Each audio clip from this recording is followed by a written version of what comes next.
So So far. far, so good, but I'm just trying to motivate my missus to get in that kitchen and get me something to eat. Well, just make sure you don't motivate her with two black eyes. It's fine.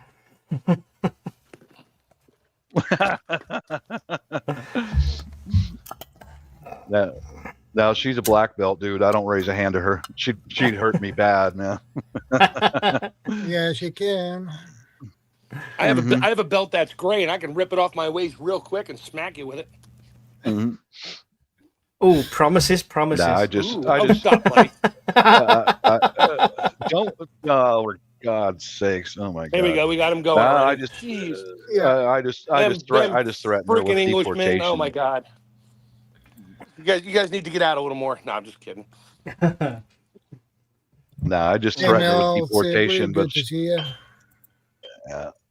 And Brum Yeah, Prep, good to see you. Yeah, I just went in the kitchen and got a coffee, warm up, and she's home, which is rare. And I said, "Yeah, hon. After Shadows live, I'll go shower and shave and go get my coffee and sandwich because there's no food here." And she turns, smiled at me. That's right. There's no food here. That's right. Go play with your girlfriends now. Yeah, Bye. Go on. Beat it, mister. I'm not cooking today. Yeah, you had your chance. Shannon says, I have captains out in my front ditch. The brown fluffy stuff is good for healing a wound if you don't have any bandages. Good to know. Okay. I didn't know that. I didn't know that either. Shocker, Shadow. There's not even any rice in the kitchen, man. We got 2 rice cookers. There's no rice in there at all. What the hell? That woman's on strike, big time. No rice. No rice she's Filipino, ma'am. That's like unheard of. You know.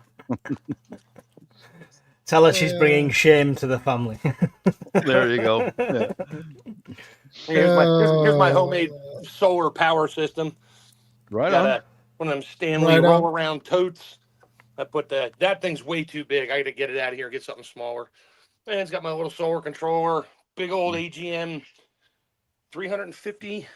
I think it's a 350 CCA battery, deep cell, big fuses, switches, meters, plug on the outside. Very smart. Cut off Very switch. smart. I have a whole nother. There's my my solar panels, and they'll pick. These things are from Harbor Freight, dude. These things, well, they're dirty right now, but they're really dirty. I gotta clean them. These things will pick up power with just when in the morning when it's just dawn, just light coming out of the sky. Good deal. Nice. Yeah, your chef's a mechanic. I was a mechanic, and that's a good thing about having a mechanical mind is he can build things like that out of just make shit. Just make shit up.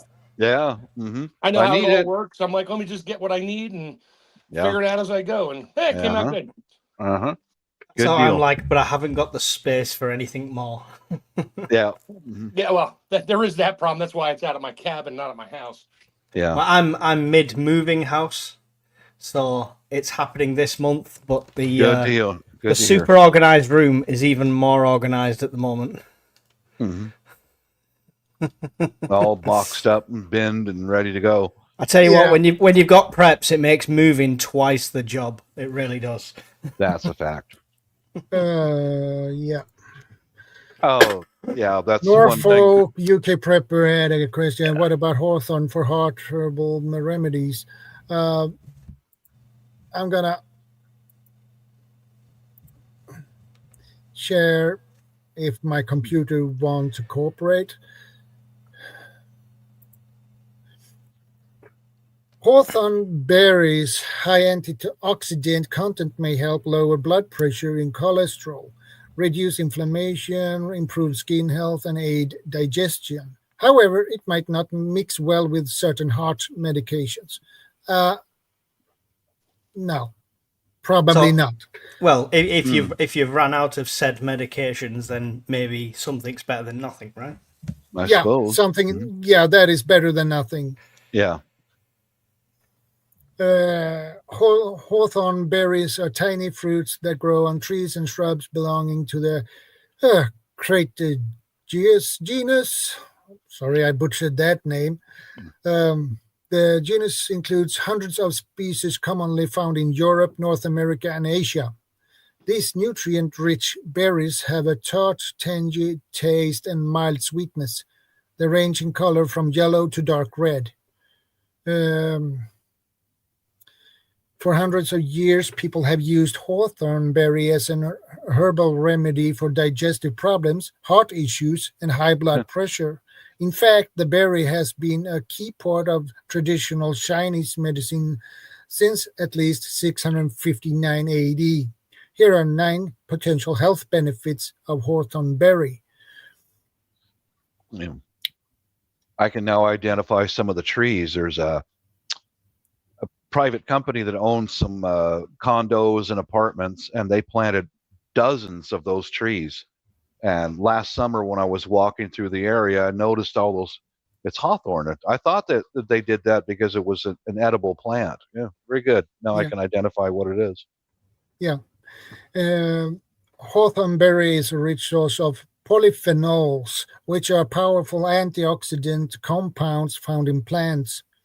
Antioxidants help neutralize unstable molecules called free radicals that can harm your body when they are present at high levels. Free radicals can come from certain foods. You can also have higher levels of them as a result of exposure to environmental toxins such as air pollution and cigarette smoke. Mm-hmm. Sorry, Bob. That's the fact. Yeah. Polyphenols are associated with numerous health benefits due to their antioxidant activity, including a lower risk of 2, 4, 5, some cancers, type 2 diabetes, asthma, some infections, heart problems, premature skin aging. Though initial research in animals and cells is promising, more human studies are needed to assess the effects of hawthorn berries on the risk of disease. Yeah, as we mentioned earlier, I'm not an expert or professional on this field. Can I just mention that they're saying it's been around and used since, 600 and something AD? And they're saying they need more studies. 659 AD. And yet they need more studies. Yet we can come up with a vaccine in about 6 months. That's interesting, isn't it? Tells you a little something there, doesn't it? We've been using this for over 2,000 years, nearly 2,000 years, and we're still not quite sure if it works. All right, okay, I believe you. But don't do anything on your own. Do your research. Go to your doc and talk to him. This is not a medical advice. We don't do that here because I'm not allowed to do it because I don't have the proper education for it. So, 2, may have anti-inflammatory properties. May have, Hawthorn berry may have anti-inflammatory properties that could improve your health. Research has found that chronic inflammation is linked with many diseases, including type 2 diabetes, asthma, and certain cancers. In a study in mice with liver disease, hawthorn berry extract significantly decreased levels of inflammatory compounds, leading to reduced liver inflammation and injury. In one study, researchers gave Vitexin, a compound present in hawthorn leaves, to mice with respiratory conditions. This treatment decreased the production of molecules that trigger inflammation and reduced the response of white blood cells to inflammation. These promising results from animal and test tube studies suggest the supplement may offer anti-inflammatory benefits for humans. However, more research is needed. Remember that. More research is needed. About another 1,000 years, guys, and we should be fine. Yeah. Yeah, probably. Yeah, Um, my apprehension was something like that is how much do I take? Okay, just the berry may be good for this and that, but how much do I take yeah, how at much one? do you need to eat before you Right. see Yeah. the effects? Mm-hmm. Probably a lot. Probably. Yeah. One berry, two berries, or a fistful? No, you need probably eat a bowl twice a day, maybe. I assume things like this, integrating it into your regular diet, just gives you a bit of the stuff you need rather than trying Yeah, to use it as a medication. yeah, Good. Yeah. Yeah. Well said. yeah. That is a good point. Introduce it into your diet and have it as every day, basically. Well,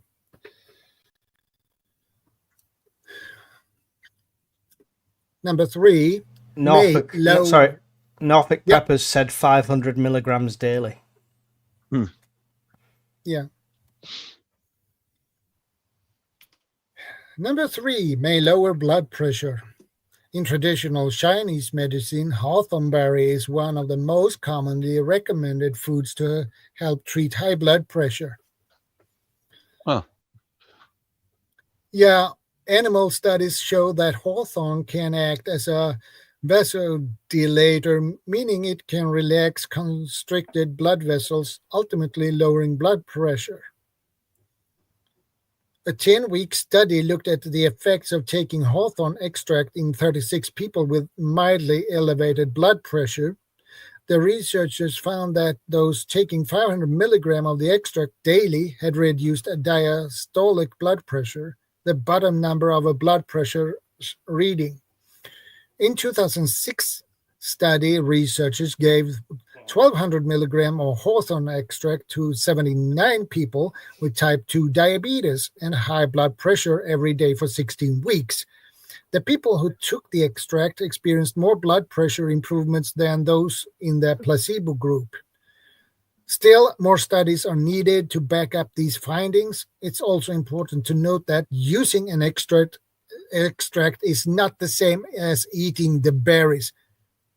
That is a good point. Yeah. An Yeah. extract is a total different thing, Mm-hmm. and eat the berries is total different thing as well. So And yet, a big pharmaceutical company can come up with something made in a test tube, and that's safe for you. Really? And something that comes off of a plant is not. You understand what I mean? You know, yeah, I understand what you mean. uh, I don't know. Yeah. Hey, Scottish prepper. Good evening. Did he popped up now? Just I'll be Yeah, right back. Scottish Prepper 73. Good to see you, brother. Hey, Mehdi. Good to see you. Liselot, good to see you as well. Oh well, it looks like I'm May back read. to got to run to the store now and get some AA batteries. My Yeah, one trail cam, it fell off the roof once, but it'd been going for another 2 years. But it filled up with water during the last storm and destroyed it. I got a second one that was never activated, so time to swap that and go get some new batteries. I don't have enough batteries for it, so good times. But I'll still hang out. I'm just gonna. You're all going for a ride here in a minute. yeah, Again. no problem. Number four, may reduce blood cholesterol levels. Some studies indicate that hawthorn extract may improve blood cholesterol levels thanks to its flavonoid and pectin content. Pectin is a type of fiber involved Mm-hmm. in cholesterol metabolism. And pectin is what you use when you make jam too. So, Mm-hmm. imbalanced blood cholesterol levels, particularly high triglycerides and low HDL, good cholesterol, play a role in atherosclerosis or plaque buildup in your blood vessels. If plaque continues to build up, it could completely block a blood vessel, leading to a heart attack or stroke. In one animal study, mice that received 2 doses of hawthorn extract had lower total and LDL bad cholesterol, as well as 28 to 47% lower liver triglyceride levels compared with mice that did not receive the extract. Similarly, a 6-week study in rats showed that when rats were fed hawthorn berry supplements, they had significantly reduced levels of fasting triglycerides and LDL bad cholesterol. Lastly, a 6-month study in 64 people with atherosclerosis found that taking hawthorn extract at the dose of 2.3 milligram per pound, 5 milligram per kilo, of body weight significantly reduced the thickness of harmful plaque buildup in the carotid artery. Though this research is promising, more human studies are needed to assess the effect of hawthorn extract on blood cholesterol. So that is at least promising.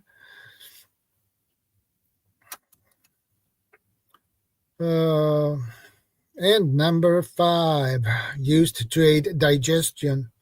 Well, the digestion system is easy to get some issues with. The stomach is so sensitive for different changes,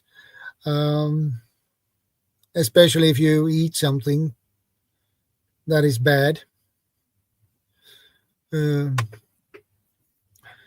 Used to aid digestion.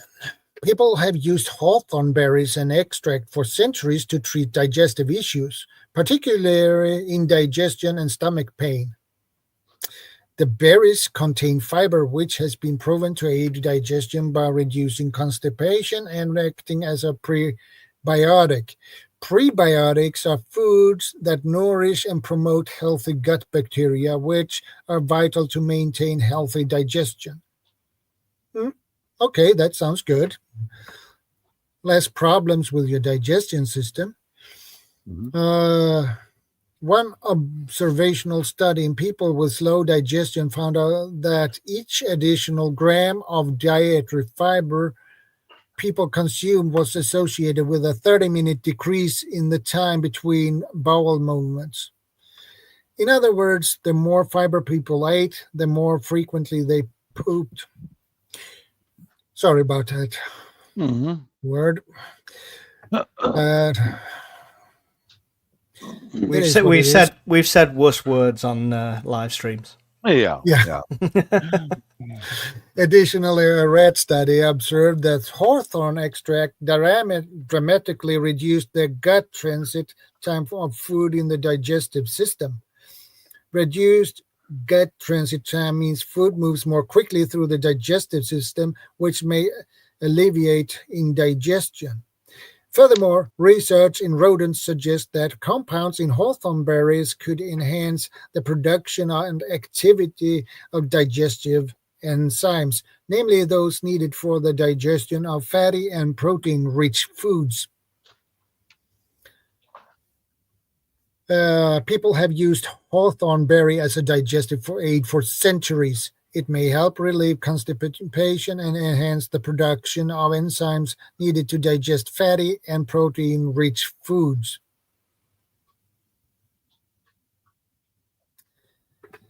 That is a really nice summary of that one. This one, I'm a little bit skeptic, may have anti-aging properties. Maybe. Yeah. Hawthorn berries may help prevent premature skin aging caused by collagen degradation due to excessive sun or ultraviolet light exposure. One test tube study found out that a mixture of hawthorn and ginseng extract could prevent signs of aging by inhibiting wrinkle formation and increasing skin moisture. Research suggests that this effect may be due to the hawthorn berry antioxidant content. Nevertheless, research in this area is limited and human studies are needed. I agree with that. Summary: Some research suggests that hawthorn berries may help reduce signs of aging as a result of their antioxidant content. I think you can say that for anything, because improve your diet, you'll improve your skin. It's as simple as that. So I think it's got some merits, but I don't think it would do it magically on its own. Mm-hmm. I agree with you, Mike, about that. It's not a magic berry that fixes your skin in 10 minutes. No. Nothing will do everything. Yeah. Mm-hmm. Yeah. I agree. 7, may reduce anxiety. Scientists have been investigating hawthorn as a potential novel therapy for anxiety disorders. In an older study in 264 people with anxiety, a combination of hawthorn extract, magnesium, and California poppy flower significantly reduced anxiety levels compared with a placebo. However, it's unclear what specific role hawthorn played. Yeah. Are we talking about actual poppies? Because I think the opiates in poppies might have had something to do with the reduced anxiety more than a hawthorn berry. That would have a lot to do with it. Mm-hmm. Yeah, probably. I'm not familiar with California poppy flower, but I never heard that name before, so I'm not sure what kind of flower that is. Hawthorn appears to have a few side effects compared with traditional anti-anxiety medications. That's one reason scientists continue to research it as a potential treatment for central nervous system disorders such as anxiety and depression.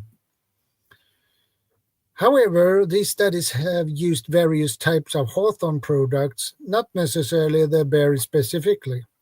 More research is needed.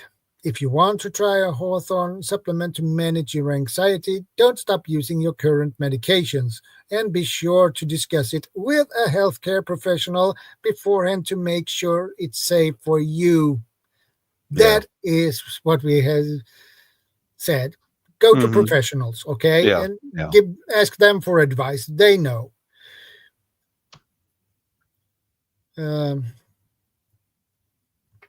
Okay. Number 8, used to treat heart failure. Hawthorn berry is best known for its use in traditional contexts in treating heart failure. Alongside other traditional medications, heart failure is a condition in which the heart can't properly pump blood. Multiple studies have suggested hawthorn berry may have beneficial effects without severe adverse effects in people with heart failure. Studies mostly show improvements in heart function and heart failure symptoms, such as shortness of breath and fatigue. Researchers have suggested that compounds called flavonoids in hawthorn might be behind these beneficial effects. However, some evidence has suggested that hawthorn may be harmful in certain cases of heart failure. One study found that taking it alongside conventional treatments increased the risk that heart failure would progress. More research is needed. Yeah, it's need a lot more research on that one. And this kind of research takes time. It's time consuming and it costs a lot of money. 9, easy to add to your diet. Hawthorn berry may be difficult to find at your local grocery store. However, you may be able to find it at farmers markets and specialty health food stores. You can add hawthorn to your diet in many ways. Raw hawthorn berries have a tart, slightly sweet taste and make a great on-the-go snack, but try not to eat the seeds. Like apple seeds, they contain the toxin cyanide. Not a good idea. No. Tea. You can buy pre-made hawthorn tea or make your own using the plant-dried berries, flowers, and leaves. Jams and desserts. In the southeastern United States, people commonly make hawthorn berries into jam, pie filling, and syrup. Wine and vinegar. Hawthorn berries can be fermented into a tasty alcoholic beverage for adults or for flavorful vinegar that you can use to make salad dressing. Supplements. You can take hawthorn berry supplements in a convenient powder pill or liquid form. Hawthorn berry supplements usually contain the berry along with the leaves and flowers, though some include only the leaves and flowers. Different brands and forms of hawthorn supplements have varying dosing recommendations. Typical dosage are 250 to 500 milligram 3 times daily. However, research has yet to determine an optimal effective dose.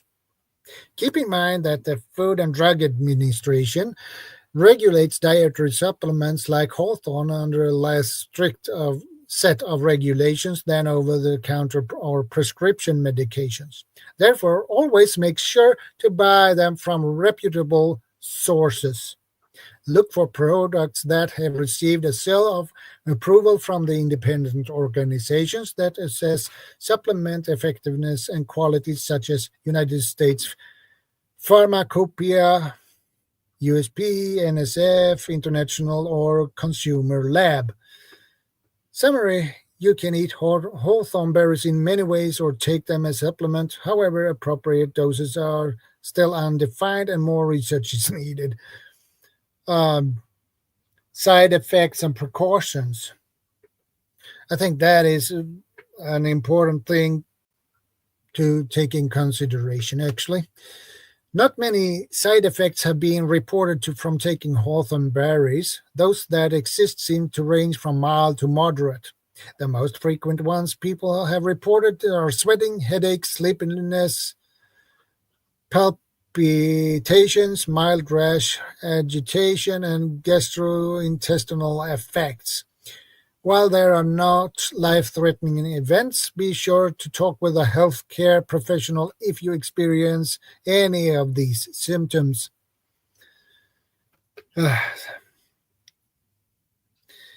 Side effects from consuming hawthorn berries tend to be mild. They often include sweating, headaches, sleepiness, palpitations, mild rash, agitation, gastrointestinal effects. Okay. What are we going to say about that, guys? Well, I'm That's good. gonna bounce out of here and yeah, I'm gonna just go ahead and bounce out of here, go get something to eat. Wife's on strike, Uh, so yeah. So thanks for having me up. Take care, Mike. Hey, I'll talk to you later, Bob. Mark. Okay. See you later. Peace out, you guys. Take care, Bob. I'm on my way to Walmart to go buy batteries. Yay. I opened up my one, you all heard me. My one cellular trail cam died. I thought it was the batteries dying. No, I opened it up, water poured out of it. I'm like, oh, that's never a good thing. But Yep. 3 years old, and it did fall off the roof of my cabin once. So I bought a 2-pack. I bought a 2-pack back when I bought it, only activated one. So I'm just going to deactivate this one and reactivate the other one. And get back to having my cellular camera keeping an eye on things for me.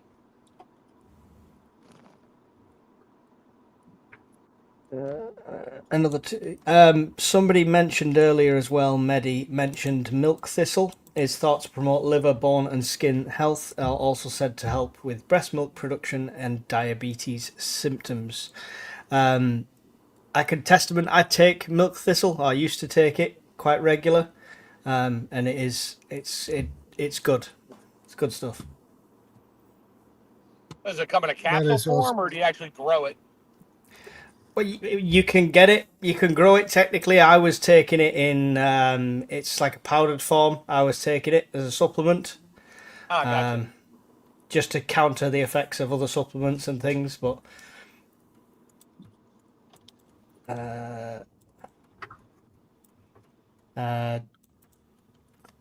Just started taking hawthorn berry capsule supplements since yesterday. Nothing happened yet, but it may take time. Everything like that takes time to get through your Everything system. takes time. Yeah, Yeah. Yeah. unfortunately, humans these days, everybody's into instant gratification. I want to take this now. I want to feel like $1,000,000 right now, and that's what all these certain companies advertise as. It's like, oh, take this now. You're gonna have a great life. It's like, yeah, okay. I've just had some nourishment vanilla high protein, so clearly I can enter Mr. World right now, right? That's it. Yeah. I'm watching your muscles grow live on TV. There you go. No, it's the other point I'd make on the hawthorn berries is the fear of the seeds. I mean, when they say apple seeds have cyanide, you wouldn't believe how many you actually need to have for it to have any sort of negative effect. Seeds. Yeah. Apricot seeds, you'd have to eat like 100 pounds of them a day for a week in order to even get some side effect of cyanide. Yeah. But that's how they keep us from eating stuff that's good for us. Yeah. Or so they say it's good for us. I wouldn't know. I'm not a doctor. I'm not a doctor either. And Mike is not a doctor either. So. I'm not a doctor, but I did a nutritionist's course. So okay. That's all I like to say. I'm not a doctor, but I stayed at a Holiday Inn Express last night. Diantu, I have used milk thistle tea. It's very pleasant tea. Do you know what? I've tried green tea once, and I've just never been able to get away with any tea that's not regular tea. It just never tastes right to me. I like the green tea, actually. I like the rooibos tea. I have green tea extract as a supplement form in a capsule form, but I've tried drinking it, and it's just not my cup of tea. There you go. I'm dying to try pine needle tea. They say it tastes like lemons, and it has a lot of vitamin C in it. And I got like 8 million pine trees growing on my property, and I still have yet to just boil some needles and at least give it a taste. It's not going to kill me. But yeah. It never looks appealing, though, right? I have tried actually pine needle tea, and that is actually really delicious. Really? Well, pine needle tea? Yeah. Yeah, I tried it. I drank.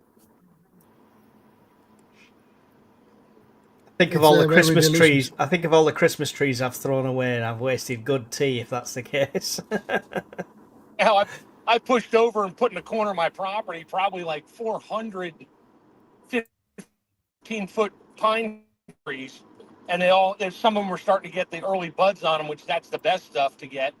Nip those off and throw them in a pot of water and boil them up, and I just haven't done it. I'm just pushing them over by the thousands to clear my field out. Well, I don't have that luxury. Yeah, well, when I get back to the property with my batteries and stuff, I'll stop over my field and turn the camera back on. You guys will be like, oh, actually, I got to walk down and check all my I planted radishes and purple top turnip, peas, and tomatoes, but I don't think the tomatoes are growing. Did you plant them, actually farm them, sort of thing, or have you like tried a bit of wild, just throwing them out there? No, I hooked my tiller up to the tractor and did 2 like 50-meter passes next to each other, and then I moved over like 10 feet and did it again. So I literally just hand sown. I just threw these seeds everywhere in the dirt that I just tilled up, and then ran over it with the tiller, like only down about a centimeter or so, just to get most of them underneath. And I went back like 2 weeks later, and like everything grew. I was like, holy crap, it's all growing. I like it. That's awesome. Another plant I was thinking of, which has nice, lovely berries, blueberries. They have also medicinal purposes. They're Actually, very, very high in antioxidants, blueberries. yeah. Blueberries are often called a superfood. This small but mighty berry is loaded with nutrients. They may help lower blood pressure, improve memory, aid in exercise recovery, and more. Blueberries are sweet, nutritious, and widely popular. Often labeled as a superfood, they are low in calories and incredibly good for you.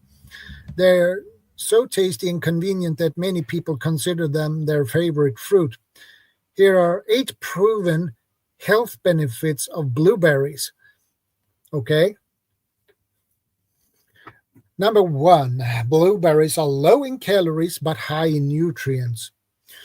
The blueberry bush, Vaccinum cyanococcus, is a flowering shrub that produces berries with a bluish purple hue, also known as blueberries.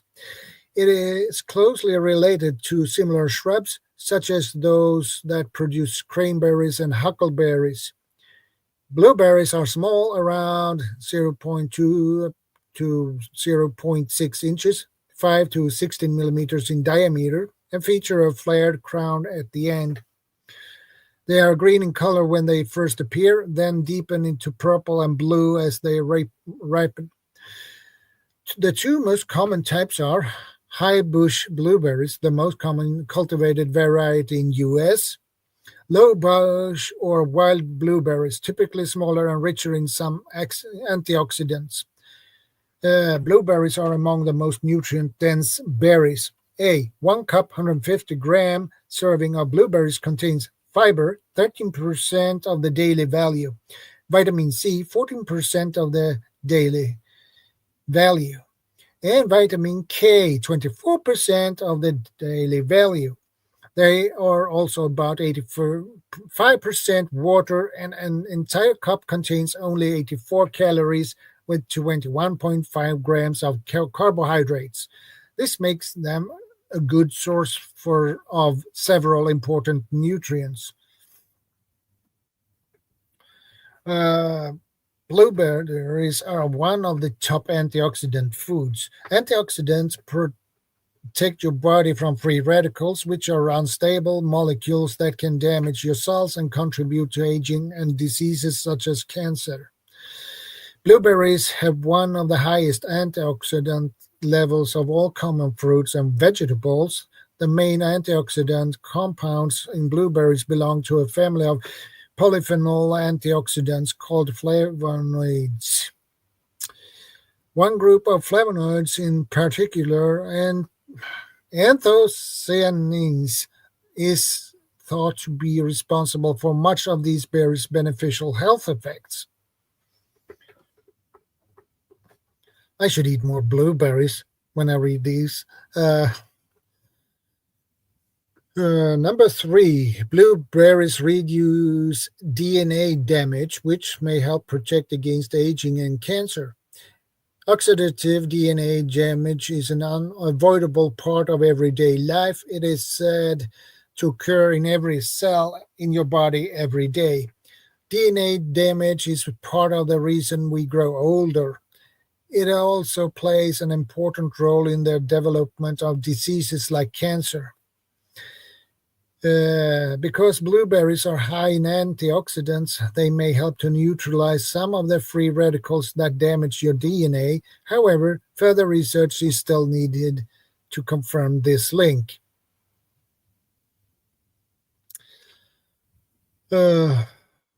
Number 4, blueberries may lower blood pressure. Blueberries appear to have a significant benefits for people with high blood pressure, which is a major risk factor for heart disease. 2024 review found that regularly eating blueberries every day for a month could significantly improve blood flow and blood vessel dilation. Yeah, so you don't see any effects in 1 week or 2 weeks. It takes some time before you can see some effects of it. So a month is pretty reasonable time for it. Same with any nutrition, any diet changes. It's never going to be an overnight thing. Yeah.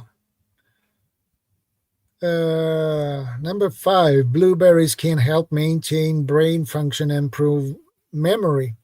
Oxidative stress can accelerate your brain's aging process, negatively affecting brain function. A 2023 study found that consuming blueberry powder, equivalent to about 1 cup of fresh blueberries, each day could help maintain brain function and improve memory in older adults. However, research is conflicting on this issue, and further research is still needed to confirm the exact effects. They have used so odd, unpronounceable words. Anthocyanins in blueberries may have anti-diabetes effects. Blueberries provide moderate amounts of sugar compared to other fruits. 1 cup, 150 grams, hold 14 grams of sugar, which is roughly equivalent to an orange. The bioactive compounds in blueberries may be helpful for managing blood sugar. Research suggests that anthocyanins in blueberries have beneficial effects on insulin sensitivity and glucose metabolism. These anti-diabetes effects have been observed with both fresh and freeze-dried berries. So that's at least good. Normally it will not work as well with frozen berries, but freeze-dried, it keeps the nutrients in. So that's good at least. Oh, did somebody say freeze dried? Sorry, I got sketchy signal, and I think I'm gonna have to hop off here for about 30 minutes so I go into the stores. So okay, no problem. I'll be back on. Yeah, no problem. Improved insulin sensitivity may lower the risk of metabolic syndrome and type 2 diabetes, which are associated with a range of negative health outcomes. Number 7, blueberries may reduce muscle damage after strenuous exercise. Strenuous exercise can lead to muscle soreness and fatigue. This is driven partially by local inflammation and oxidative stress in your muscle tissue. Blueberry supplements may lessen the damage that occurs at a molecular level, minimizing soreness and reduced muscle performance. In a small 2018 study, blueberries were found to improve exercise performance and decrease certain inflammatory markers, which could aid in recovery. However, research is conflicting on this issue, and further research is still needed to confirm the exact effects. Well, Yeah. that sounds... It's similar to branched chain amino acids and stuff with the reducing the effects, but bear in mind, if you're doing weight training, the muscle soreness you get is the fibers of your muscles that are tearing and breaking apart. And the way you get growth is by supplementing that not with something like this, but with something like protein, which then reforms that muscle fibers and creates growth. So muscle soreness is a good thing if that's what you're doing it for. Yeah. Did I miss anyone? Did it pop in any more people? That was a lot of people from your side, I see. Tell the boy, welcome. Evil girl, good to see you again. Casa. Yeah, that was those. Okay, that was Chef Tech. Okay, Mark, you're lurking. That's okay. Where's everyone else this evening?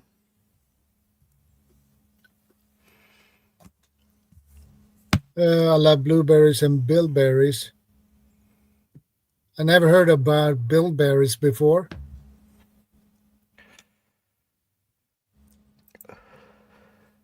Someone made a funny comment before, said a guy reading about berries wearing a berry.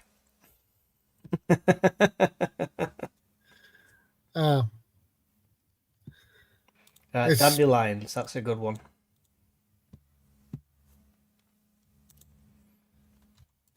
yeah.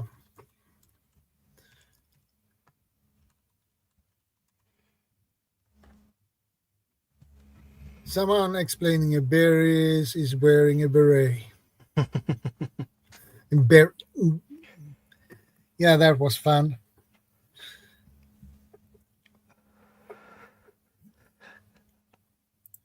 Dingleberries sounds familiar. I think it's a euphemism for his dangling berries. Yeah.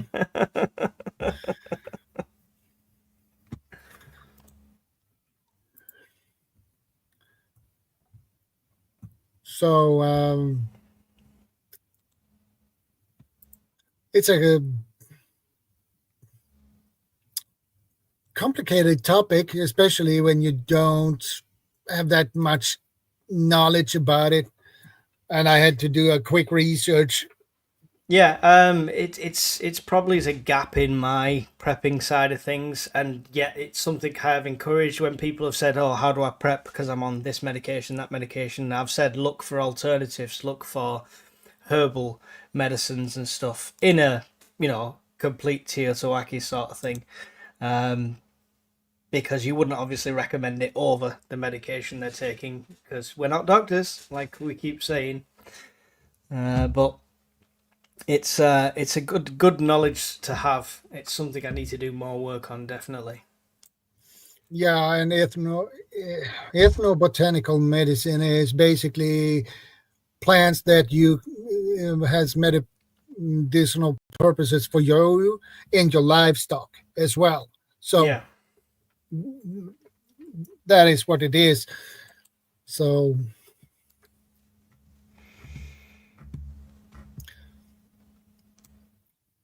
uh, so it's a pretty John C says bilberry are like a smaller wild blueberry. okay. There you go. Have we no Gil tonight? No, I sent him the link, but he didn't.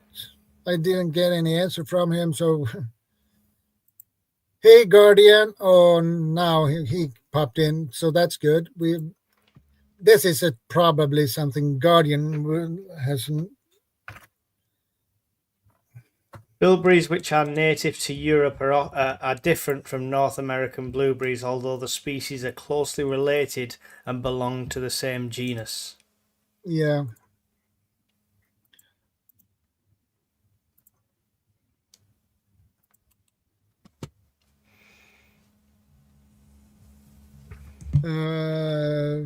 I think Guardian wants to pop up, so I'll put the link for him.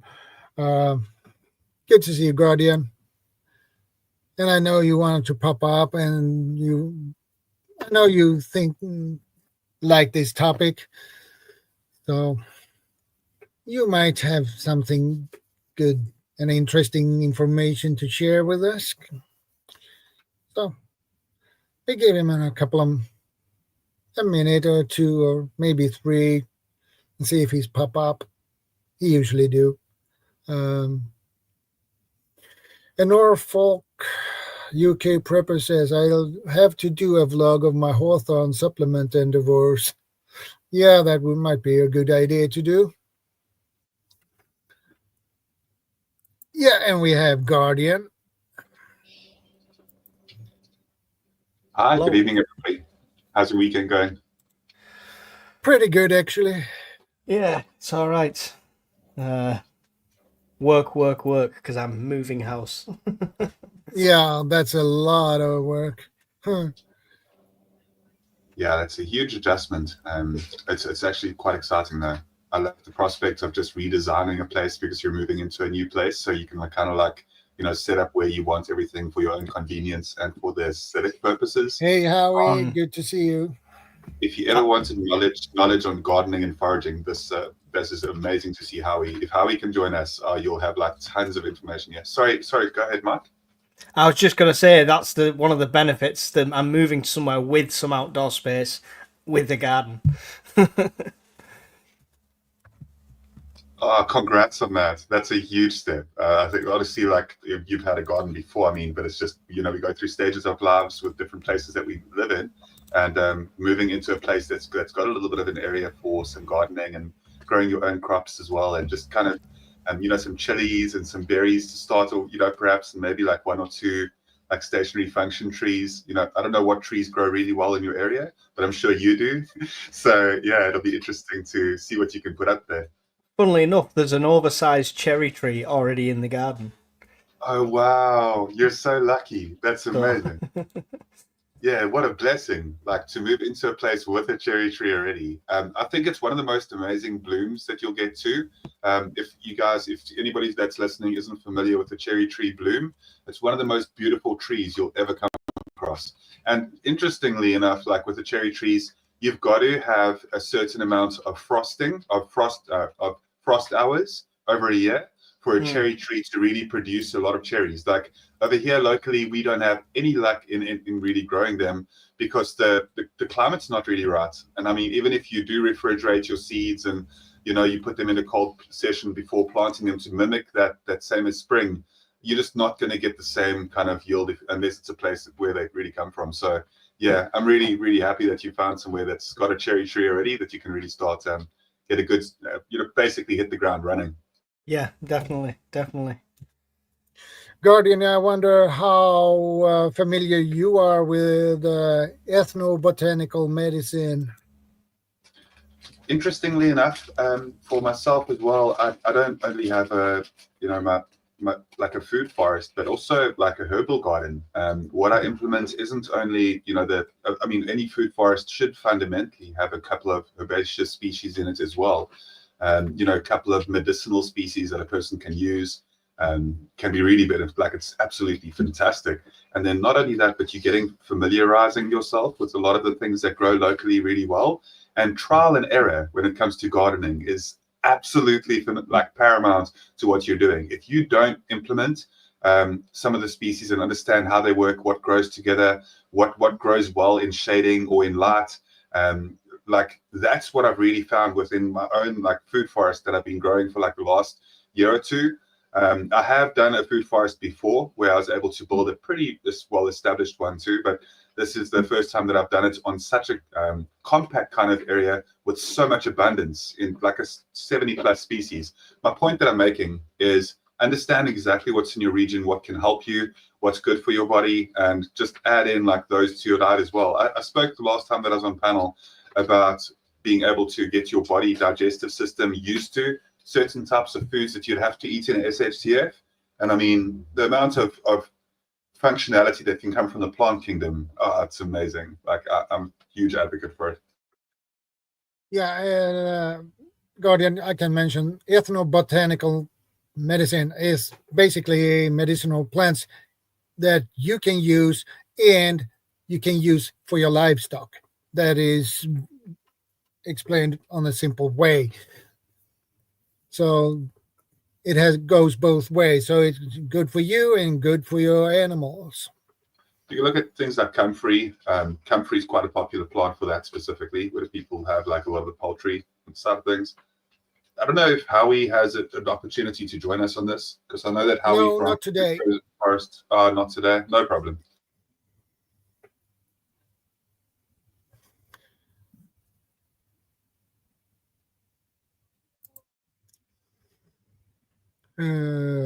Pete says, evening all, scouting hedgerows and having some little knowledge will find loads of edibles.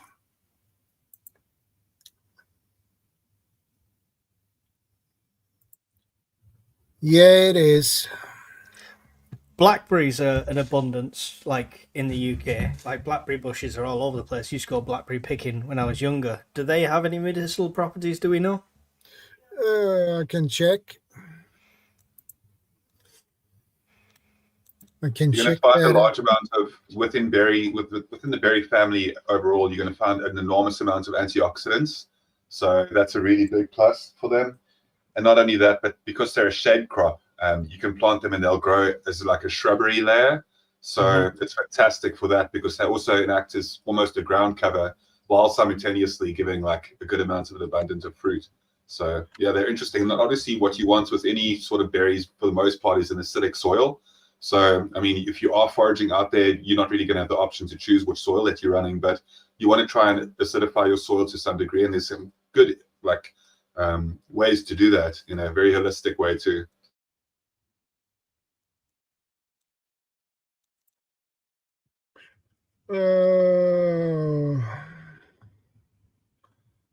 Let's see here. This is for blackberry uses and herbal medicine. Introduction, I think we can description. I think we go down here. Stem. Canes arched or trailing up to 7 meter long, green, purplish or red, smooth or moderately hairy, round or angled, with numerous curved or straight prickles of different sizes. Leaves compound with 3 or 5 oval leaflets. Leaflets are usually dark green above them, lighter green beneath, with small teeth around the edges. Flowers, white or pink, 2 to 3 centimeter in diameter, formed in clusters at the ends of short branches, petals 5. Fruit, a berry changing color from green to red to black as it ripens, 1 to 3 centimeter in diameter, consisting of an aggregate of fleshy segments or grouplets, each containing 1 seed. There was Chef Tech again. Hey, Chef Tech. Trying to get out of a parking lot here. AGP. Having a good weekend? I'm getting there. That's good to hear. Nice. Seed, light to dark brown, somewhat triangular, 2 to 3 millimeter long, deeply and irregularly pitted. Root, most roots occur in the top of 20 centimeter of soil, but few are up to 1 meter deep. There is a well-defined crown at ground level. Bigger. Let's see. Now we are into the figure, chemicals, medical uses. Blackberries are known for their anti-cancer properties. As they contain antioxidants, they are known to destroy the free radicals that harm cells and can lead to cancer. They also help protect and strengthen the immunity, which lowers the risk of cancer. They are especially helpful when it comes to reducing the risk of esophageal, cervical, and breast cancer. Blackberry leaves have been traditionally used in herbal medicine as an antimicrobial agent and for their healthful antioxidant properties. A laboratory study was published in the International Journal of Antimicrobial Agents in July 2009. Young blackberry leaves have high levels of antioxidants or oxygen radical absorbance capacity. According to a study conducted by the U.S. Department of Agriculture's Agricultural Research Service and published in the Journal of Agricultural Food Chemistry in February 2000. Our fructicosis has been used in Europe to treat diabetes. An extract of the leaves showed up hypoglycemic effect on diabetic rats. Blackberry leaves and roots are a long-standing home remedy for anemia, regulates menses, diarrhea, and dysentery. The fruit and juice are taken for anemia, a standard infusion made which can also be applied externally as a lotion. reported to cure psoriasis and scaly conditions of the skin. Blackberries are also used to make wine, brandy, and flavored liquors and cordials. They are used to treat sore throats, mouth ulcers, and gum inflammations. A decoction of the leaves is useful as gargling, treating thrush, and also makes good general mouthwash. Uh, what do you guys say about that one? That's huge. That's obviously really important for people that are looking for anything regarding, in the modern world, like through a lot of the products that we consume. Unfortunately, and I don't want to speak about the disease, the thing too much, but cancers are Welcome, prevalent KP. throughout society. Yeah. So if we can counter cancers throughout society as well by including things like, blackberries and large amounts of the berry groups, it also is, it makes it easy to diversify your diet. And if you have the capability to do that, you definitely gain like the health benefits from it. So I think something like that, when it comes to how to use it in a medicinal way and as a mouthwash, that's a very commonly used way as well that a lot of people don't realize the benefits from that. So it's something where you start using them in practice, and the more that you use something for its functionality when it comes to like any sort of shrub layers or anything like that, you become a lot more aware on what it does, and it just becomes second nature to turn to nature itself. What's up, by the way, KP? Good to see you. Hey, KP, then good to see you. And what do you say, Mike? Yeah, I've added it to the list for the upcoming garden.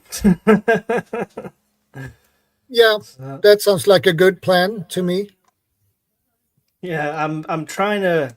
It's difficult because you can buy every fruit tree and bush going in the UK. That's not a problem, but it's about what will thrive naturally rather than in like a polytunnel or a greenhouse or something like that. I'm looking for stuff that will just be outside. Yeah, and I think if you have it in your garden, I think it would work just fine there. You have to probably experiment and see if it will like to be in that soil. Find out if goji berry grows well in your garden as well. If you're able to get almost like different selections as well, find out if so goji, I think it's GOJR. I don't want to be wrong. I think it's goji like that. Goji berry is one of the most absolutely. I know I can say nutrition 100 times when you're talking about plants because there's so many plants that give such high nutritional value, right? But when it comes to like this one specifically, there's a reason why they're doing so well out there right now. Goji berry, just check out if it grows in your area. You won't go wrong by growing like a good amount. Yeah, of goji berries. I have tried those, and they are really delicious, actually. And they are highly nutrient too. Yeah, so it's a superfood. It's like the superfood of berries. It's incredible. The goji berry is ideal for growing in large patio pots in beds or borders. It will happily grow in full sunlight to partial shade in well-draining, not too rich soil conditions. During the winter, young plants need to be overwintered in a cold greenhouse or a light, airy windowsill. If you can coping with a climate from minus 15 degrees C to 40 degrees C. So they're a hardy plant, so that sounds like a really good one. So what do they taste like? I've never had them. They are really delicious. Yeah, a lot of people swear by them. There's a lot of recipes that you can use using them. So maybe you could definitely experiment with that over time. I think the big bonus and plus to it is if you look up the health benefits of goji berry, do that quickly as well, Mike. Check out the health benefits of goji berry, and you'll be astounded as to like how good of a addition that it'll be to any diet. Chef Tech, look at how beautiful Chef Tech's screen is there as well, just like on the side. That's absolutely stunning. I love it. I pulled it back up because you were on. I'm like, oh, he loves to see where I'm driving. I really do, brother. Like, I look at that. Like, I've always been a sucker for scenery, right? And like specifically when it's beautiful scenery where there's a lot of like natural environment. and there's so much like beauty out there. I love it. Yeah, I'm in southern central Pennsylvania right now. Going back to my cabin, one of my cameras died and it filled up with water, so I had to go buy new batteries and heading back. But I'm going to walk down into my field and check out my my radishes and turnips and peas that I threw probably 10,000 of each seed out in a bunch of lines. They look like they're growing when I went by them on the way out, but I wasn't going to stop then. I'll stop now on the way back in. And I'll bring you along for the viewing because it's food. Goji berries, antioxidant powerhouse. It's rich in antioxidants, immune support, eye health, because they contain carotenoids, blood sugar regulation, digestion health, skin health, heart health, and potential cancer prevention as well. Yeah, it's one of the biggest ones. A lot of the people that a lot of my people that are specifically like, you know, very well advanced gardeners that have been gardening for the majority of their lives. The people who I seek counsel with when it comes to any sort of gardening techniques. Because look, the internet is fantastic and there's all this amount of information that's at our fingertips, and it's wonderful as well. But like speaking to other people, what we're doing here, conversing between each other and like sharing knowledge and sharing ideas, that's one of the best ways, because it sticks in a different way when you have a conversation about it, you know. Like it's one thing to like kind of like research and stuff as well, but when we can share these ideas between each other and like go through some of the topics and like discuss them and like hear them firsthand from other people that have got experience with them, it definitely just gives us like a lot more of an understanding with it. So yeah, I love it. I think that goji berry is a big one. Also, welcome, Serena. Hey, welcome into the channel. It's good to have you.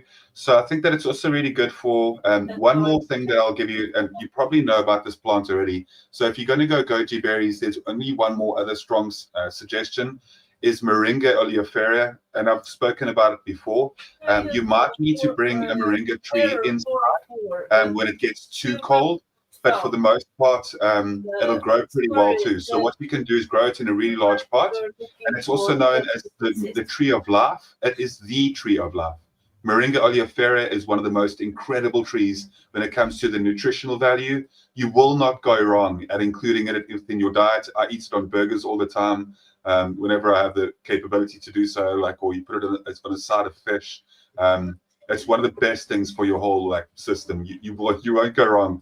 I will swear and die on this hill when it comes to the power of Moringa oleifera and goji berries, and you'll be a superhero. I promise you. You'll notice the difference if you eat those and consume those in moderate amounts. Like over 3 or 4 months, you will feel like an entirely different person. Goji berries and Moringa oleifera. Include them in your diets. Interesting. Yeah, I've tried moringa. I bought moringa powder and I used that, and I like it. Moringa has a special, distinct, characteristic taste. Some people like it and some people don't. So, but I tried it and it works marvelous, especially if you have high blood pressure. It takes that blood pressure down. And when I'm doing searches, I keep finding moringa bonsai trees. Okay. Yeah, they're beautiful. They're one of the most beautiful bonsais that you get.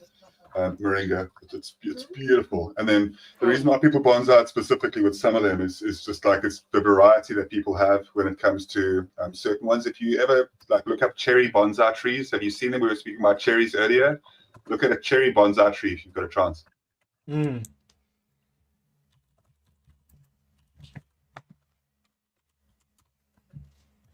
Oh, wow. Yeah. Wild black cherry bonsai.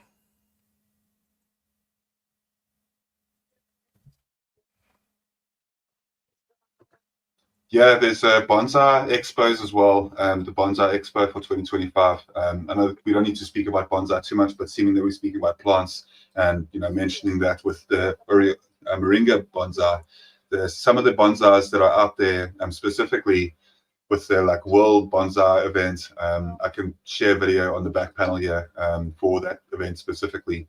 And yeah, it's really beautiful. The amount of patience and time and the art, like just the culture behind bonsai and living a peaceful life, living a life there where you realize that not everything needs to be immediate and instant gratification, but that certain things do take time, and to actually, relish in that. The culture behind it as well is so beautiful. It allows you to acknowledge planting in a different way. I know some people aren't big fans of it because they see it as almost as tree torture. I get that. Some people aren't the biggest fans, but it's a beautiful art form. I had a Chinese elm, which I did a lot when I worked in an office, and I worked there all week. I had a bonsai tree that I took care of there, but when I left that office, it got taken with the office supplies, unfortunately. But it's a lot of patience, but I did enjoy it. Yeah, I've had to learn my lessons. I think that, we've got a couple of core lessons that a person goes through in life, and we learn them in different ways. And I really believe that my lesson has been to be a lot more concise in how I talk, and be a little bit more reserved in certain ways, because it's very easy for me to just go on a tangent and ramble and be loose tongue for the most part. It's very easy for me to chat to people and that, but the fundamental, the more important thing is learning to just have fewer words but more meaning to them. Try and find ways to do that in conversation as well. And with the bonsai, that whole discipline behind it as well is very feng shui, and it's kind of leans itself towards just that discipline of not being too rambly.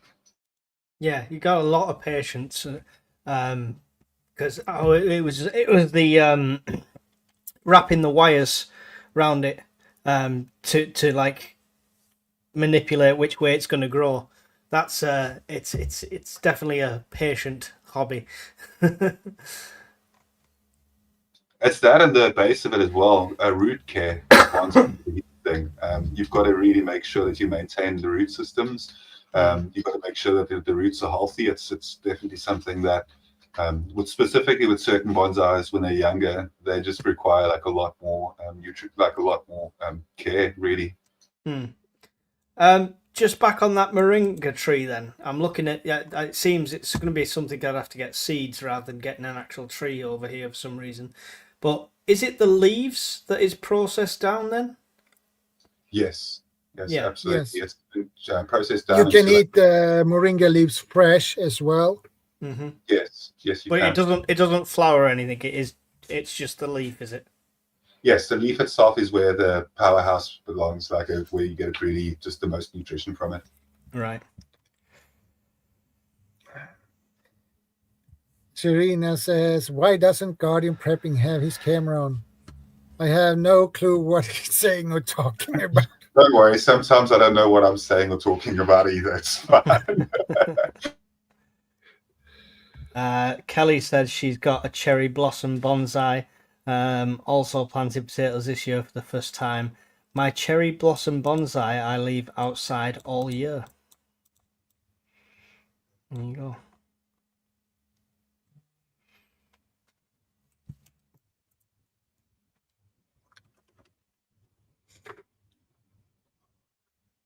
Yeah, it's beautiful. But it's just one of those things as well that really changes the whole dynamic of a room. You can have a pretty much minimalist room where you have, a lot of guest houses. If you go and visit different areas and stuff as well, maybe business trips and that, and you go stay in a guest house, one of the most appealing factors to that is that you'll find that a guest house is really minimalist for the most part. Just the basic things in a room, but it looks so nice and welcoming in a way. And if you include one or two bonsais into that, it can look incredible. Just the power of having See, I could live like that, but the missus likes ornaments, knickknacks, pictures, so it just doesn't happen. Doesn't happen. When she met me, I had a chair in my front room. And she's like, why have you only got... Well, it's just me. I only need a chair. It's fine. I'm very minimalist, but yeah, it's definitely not the case anymore.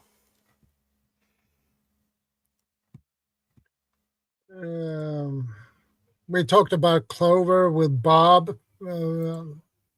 couple of minutes ago, a while ago, earlier in the stream. Um, red clover benefits, uses, and side effects. Uh, some people use red clover as a traditional remedy for menopause, arthritis, and other health conditions. However, it may interact negatively with some medications, including blood thinners. Yeah.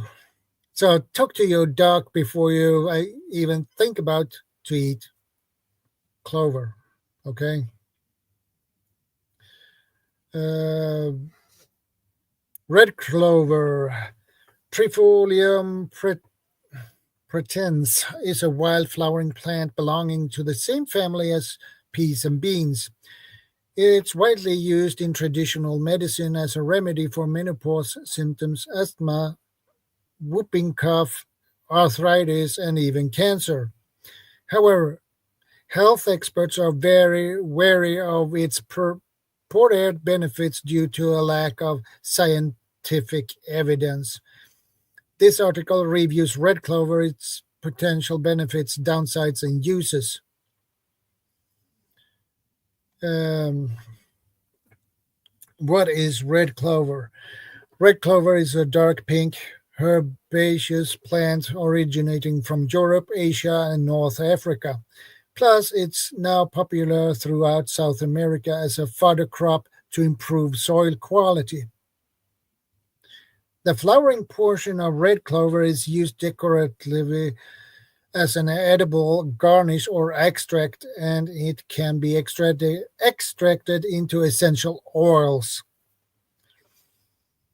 Finally, it's widely used as a traditional medicine to treat osteoporosis, heart disease, arthritis, skin disorders, cancer, respiratory problems like asthma, and women's health issues such as menstrual and menopausal symptoms.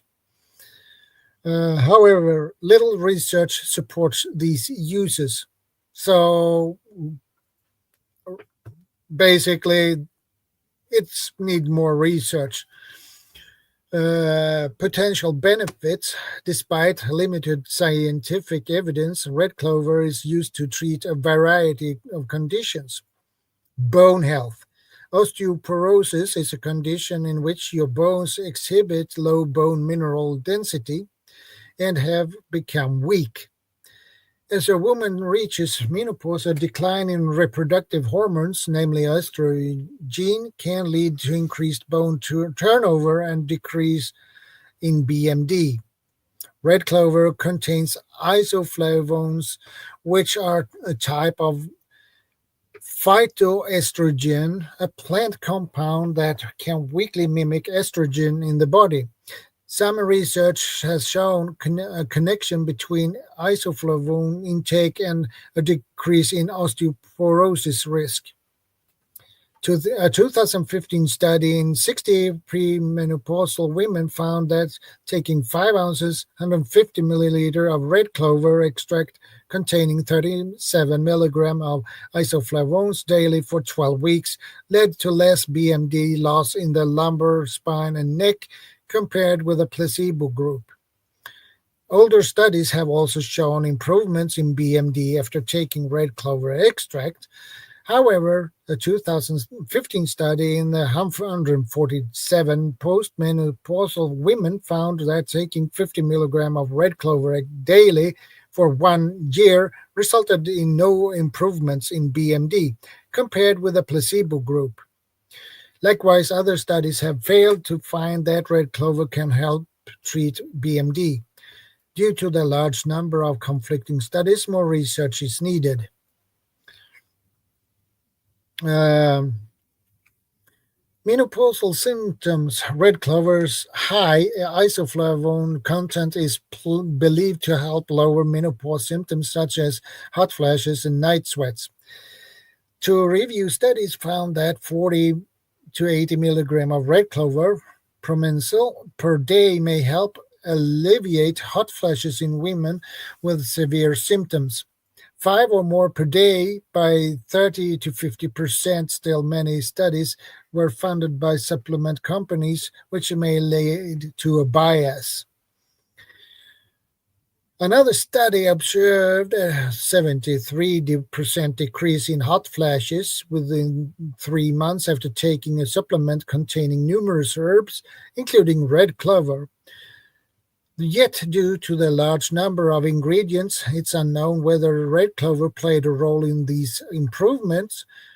Red clover has also shown mild improvements in other menopausal symptoms such as anxiety, depression, and vaginal dryness. Yet numerous studies have shown no improvements in menopausal symptoms after taking a red clover compared with a placebo. Currently, there are no clear evidence that supplementing with red clover will improve menopause symptoms. Higher quality third-party research is needed. Skin and hair health. Red clover extract has been used in traditional medicine to promote skin and hair health.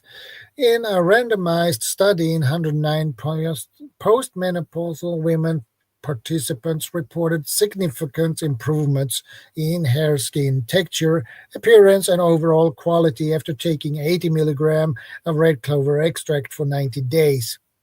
Another study in 30 men showed that a 13% increase in the hair growth cycle anagen and a 29% decrease in the hair loss cycle telogen when a 5% red clover extract was applied to the scalp for 4 months compared with a placebo group. Though promising more research is needed. Heart health. We've got Chef Tech in the wilderness, by the way. I don't know if you saw.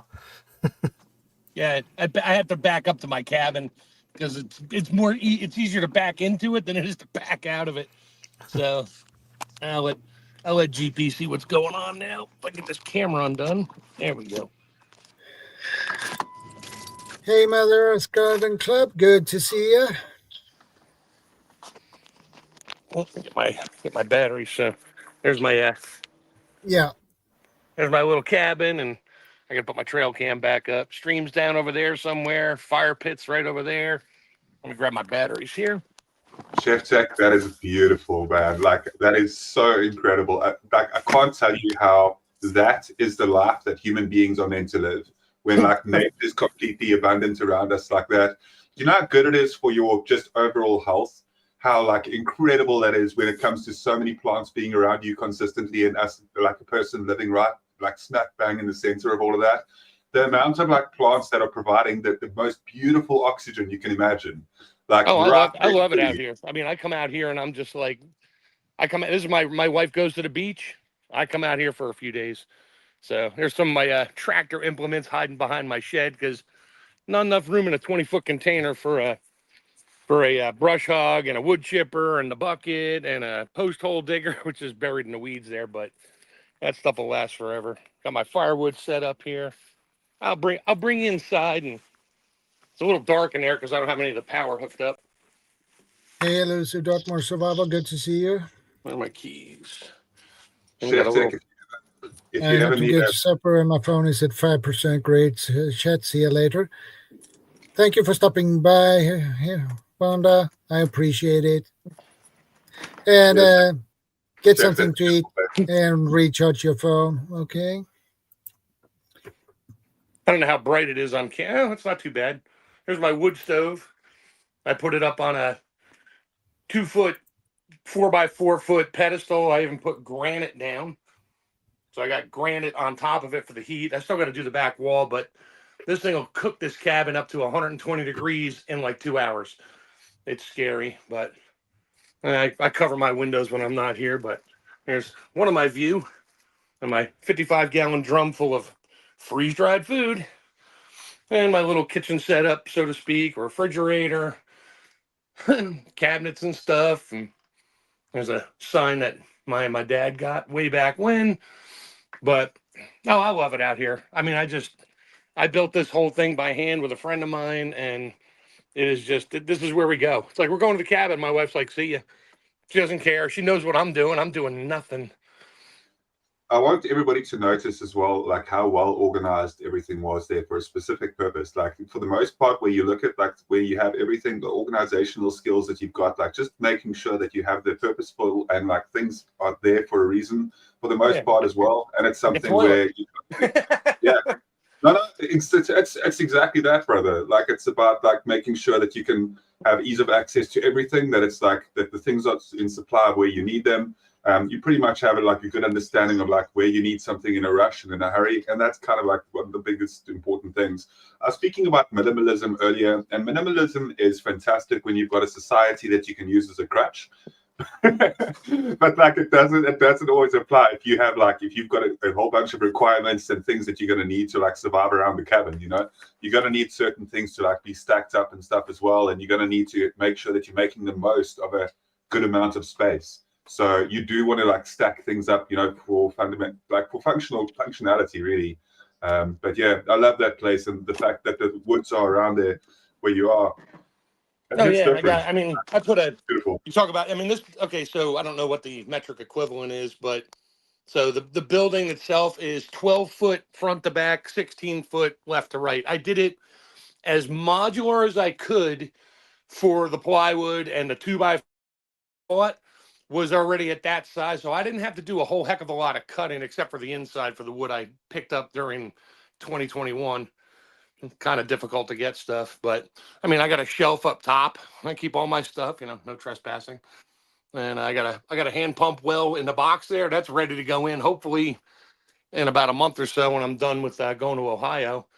But another little shelf up there, I keep stuff. I built this thing. It takes me, when I show up, 20 minutes. I got my toilet out here. I got the little table here flipped up. I got my solar power supply plugged in, so I got a light. I even have a ceiling fan up there, and I got a light switch for Welcome, it. Susan. Good to see you. I got outlets. I electrified everything, but I'm not hooked to the grid. I just plug into my power supply, generator, whatever I got going, and I got lights and fan and a little refrigerator. And I showed all this earlier, but it was my solar panels. So I got 4 more to stick somewhere, probably up higher on the other side of the building over there. Just harder to clean. So I'm going to put my batteries in my trail cam here and see if it fires up. I could see myself and my little family living out there, like as well, like in a place like that for a long time, brother. Like I really just think that it's great for people to live close to nature. I think it's one of the best things that a person can do. And obviously, like I've spent for the most part my life within the Scouts as well. So within the Scouting organization, and it's something where, like it's just, if you know what you're doing out there and you can look after yourself as well, there's just so much greater of an experience of life. It stops rolling. It feels like, with all the technology around us, every day kind of rolls into each other. And it feels like when you don't take a step away from that every now and again, you just kind of get overcrowded with like all of the different people. And I don't need to go through the Dunbar's number and explain how we're not supposed to even really know more than 140 people at all. But we do. And that all the voices and all the opinions consistently can get kind of cloudy. And when you're out there in the wilderness like that, and when we're looking at like ways, and if you want to speak about foraging and medicine and what the kind of chat of what the focus stream of this, what the purpose of the stream is, ideally, like you want to start also looking at like, places like that. So thanks for sharing that, Chef Tech. It's really beautiful out there. And I just want you to know that they're in spirit. So, yeah. I'll take you up. I'll take you guys up here to the field. I gotta put some bug spray on, because just driving to come in here, walking out to my truck, getting in the truck and driving to the store to get batteries, there was a tick walking up my pants leg. I'm like, are you kidding me? I didn't even go in the tall brush. It was just in the grass. Lyme disease. I know. Yeah, you gotta be careful. I've had my share of ticks on me, and my wife does a tick check on me every time I go home. Just spray chemicals on myself. I hate it, but not on me, but on the my pants and my boots and stuff, just so they don't climb up. You can hear that. So, clover, red clover, heart health. Some preliminary research has shown red clover may improve heart health in postmenopausal women.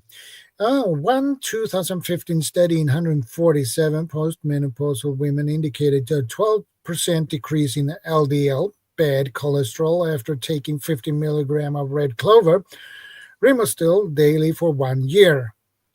One review of studies in postmenopausal women taking red clover for 4 to 12 months showed a significant increase in HDL, good cholesterol, and a decrease in a total and LDL, bad cholesterol.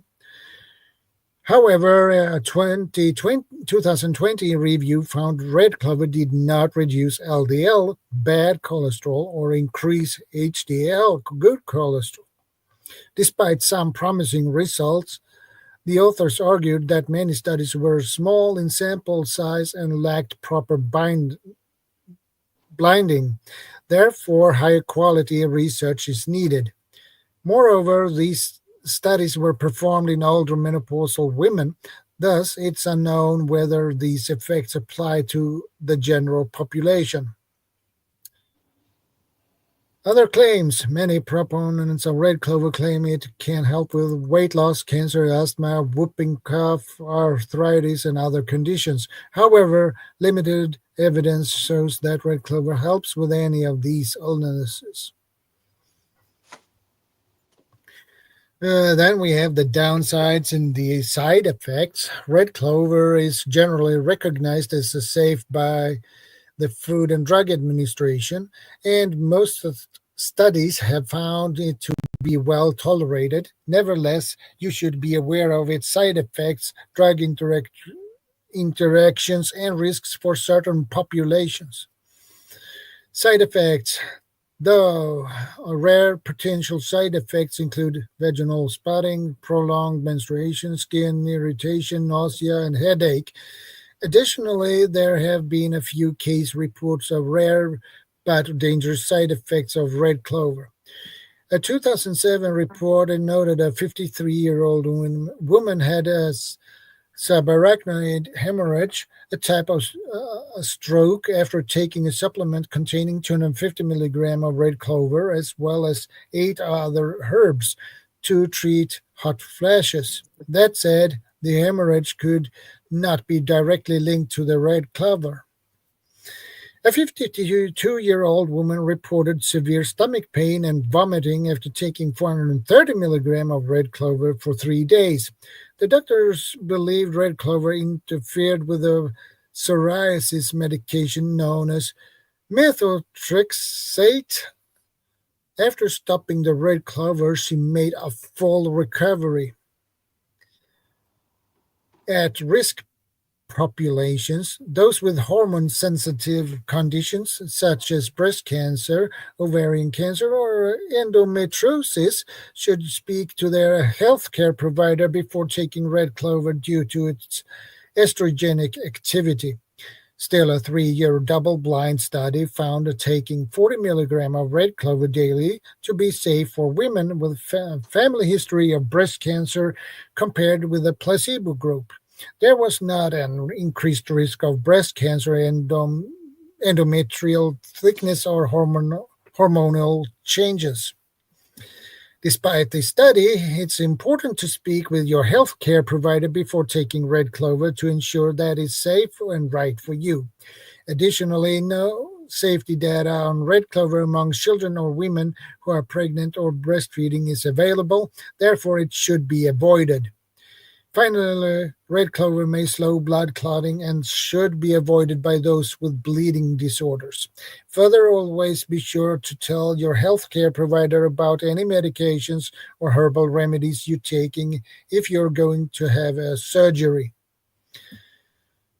Drug interactions.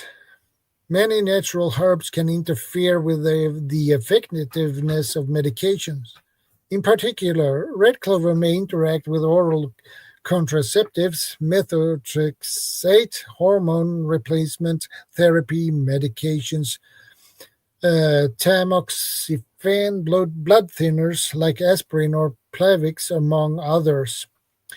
A recent study in 88 women taking the breast cancer medication tamoxifen found red clover did not result in any drug interactions or serious side effects, suggesting it does not interfere with anti-estrogen medications. Despite this, great caution should be used when taking red clover and tamoxifen until there's more clinical safety data available. Due to the wide range of potential drug interactions with red clover and limited data on the subject, always speak with a healthcare professional before starting any new supplements. So, ooh, usage and dosage. Red clover is usually found as a supplement or tea using dried flower tops. They are also available in tinctures and extracts. You can buy them in most health food stores or online. Most red clover supplements are found in 40 to 80 milligram doses based on clinical research and safety data. Therefore, be sure to follow the recommended dose on the package. To make red clover tea, add 4 grams of dried flower tops or red clover tea bags to 1 cup to 150 milliliter of boiling water and steep for 5 to 10 minutes. Due to reports of side effects with 5 cups, 1.2 liters per day, it's best to limit your daily intake to 1 to 3 cups, 240 to 720 milliliters. Though many people enjoy red clover tea, no data shows it has the same potential health effects as concentrated forms of red clover, such as supplements and extracts. We have a bottom line on this too.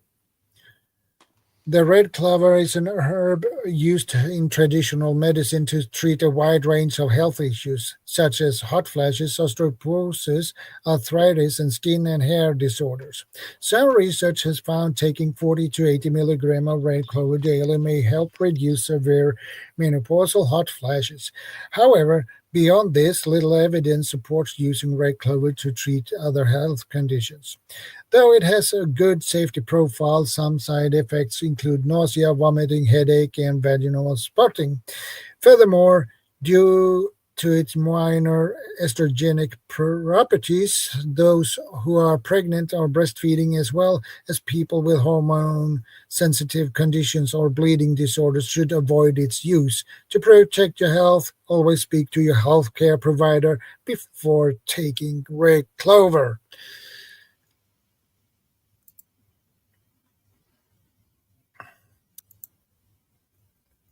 So, It's a lot of information to process. yeah, it is. It's a lot of information to process.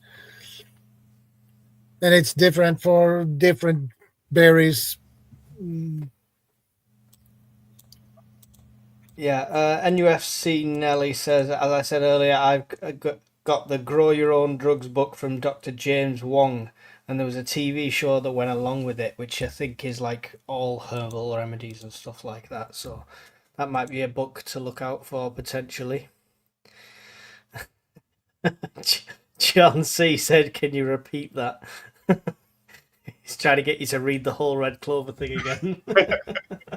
That's great, John. Kelly says red clover is awesome when using tea. Okay. I'd be neglectful to not mention, if we've not already done so, because I was an hour late, mention garlic. Yeah, garlic. Have we mentioned garlic? Because, nope, I mean, we don't. Garlic is superb for your immune system and stuff like that. And with alopecia, which is what I've got, I've got alopecia barbea, which is the patches you see here. I also have patches in the back of my head where the alopecia areata is coming back. Garlic, on even breaking a clove and rubbing garlic on them patches, can help more than any medication, steroid injection, or anything they've offered in the past. So it's got the medicinal properties, I think, of garlic, and having garlic in all your food. Although it's not great for your breath if you're trying to go out and impress the ladies, it is great for your health. I think I wonder if wild garlic has the similar effect. If you're familiar with wild garlic, because wild garlic, I've got quite a bit of it growing in the food forest as well over here, primarily just for the fact that it deters a lot of your pests, really. So it's really good for that reason. And then obviously, I just love garlic in general. It tastes so good with everything. I'll like put tons of garlic in anything I'm cooking. I really just enjoy it. And then obviously, with a chat like this, a person can't not speak about like the importance of garlic and what it really means for the human system as well, just for your body. Like, just there's so many benefits to it. The list of garlic health benefits, I think it's like 20 like prominent major health benefits just to garlic specifically. So I think, yeah, it's one of those ones that's really good. And then obviously wild garlic itself is also really nice for the aesthetic purpose of the food forest. Really quite a beautiful flower that it grows as well. Hey, I'm gonna hop back off for a minute. I got to get my cell cam hooked up. I can't do it while I'm online. I only brought one device with me, but I'll come back on when I head no out problem. of here, and I'll walk into the field and show you all the stuff that I got growing. I look forward to that, Chef Tech. I really do. Give me about 20 minutes. I'll be back on. All right. Yeah, no problem. Yeah, I like garlic and eat it a lot regular anyway. But it was part of when my alopecia was full force. There's like pictures on my old social media. It was my whole head, so I was completely without hair and patching everywhere. And it was only through a forum, an alopecia forum, that somebody said, just literally on a night, your missus will hate you, but rub the juice from the garlic on the patches, and it really did work. And it worked better than anything they recommended through the doctor and stuff like that. The only treatment through the doctor is he wanted to put a steroid injection into each patch. And when there was about 30 of them, I didn't fancy that. Yeah, I love garlic myself. I can eat a lot of garlic. When I cook, I can use at least, it's not 2 or 3 or 4. I can use at least 10 cloves of garlic in my food because it's so good. And I can eat it raw too. Is Guardian, is the wild garlic edible then? Is it the same? Is that just the plants on top that flower? It's the same as the bulb? Yeah, I believe so. I know that as an edible plant as well, wild garlic is so good. If you're try to set up a bit of a garden there as well with a couple of good beneficial species that are edible, wild garlic can be like so good. Another one that might be able to do really well, and it's not just for us speaking, but also for like just the sake of having a kitchen garden to a degree as well. You can grow another plant that I'd absolutely recommend that you look into is columnar basil. So basil in general is really good, right? Basil is fantastic, but columnar basil grows as a perennial and it grows tall as like a mini bush tree. So basically it'll give you tons of basil in a much smaller place, the same amount of basil that you'd take like a good portion of land to basically like have that amount of basil growing. Columnar basil grows vertically. So you actually end up with a stronger basil taste than basil itself, and it's incredible for cooking. I'm always going out and picking like basil for the evening meal and that as well to like complement it. And my wife uses it for like a lot of her dishes that she prepares and makes. So columnar basil, you will look it up there. Columnar basil's. Oh wow, it's a really cheap plant to get and seed as well. It's a good Get some. I promise you won't go wrong with it. So it's really, really good. This is making the list ever so long. No, you've got to. You've got to. Yeah, definitely. It's good to do so. The good thing with garlic is that it's antibacterial. Yeah. This is the thing, because it's good for fungal infections and stuff like that. But what alopecia is autoimmune disease, which there's no technical cure for. It's just different varieties and stages of it. So it's good for your immune system as well.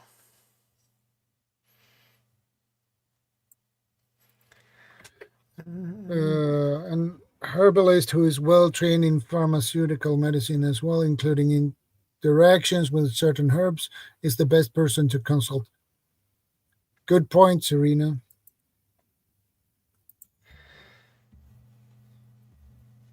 Sulforaphane, a powerful compound found in high concentrations in broccoli sprouts, offers a range of notable health benefits.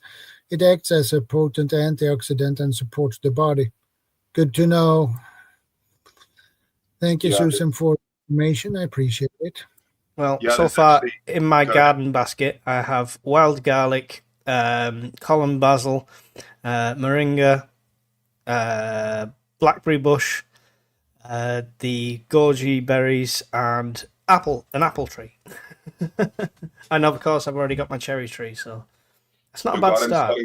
your garden's starting to sound like mine. If you start like working those in, you'll absolutely see the benefit of it. I promise you. The health benefits. I can't. I wish I could give you the actual feeling of what it's like, other than you experiencing it yourself. There's no way that I can like give you the amount of benefits to your health and how you'll feel like after like 2 or 3 months of implementing moringa into your diet and goji berries. I can guarantee you that be careful with the amount of goji berries that you're consuming, because there is a thing as too much goji berries. Be careful of that. But Okay. yeah, just definitely start looking at that. You've already got some good ones in there. Something that there's a couple more, but I won't be mentioning them here. I've actually got a video that I'll share it with you sometime. I'll share it in the side chat here, the direct link for that, because I don't want to share my content on Shadow's channel. I've done it in the past. Shame. Yeah, that'll be great. Goji won't produce, says John C. Why is that? Is that environment?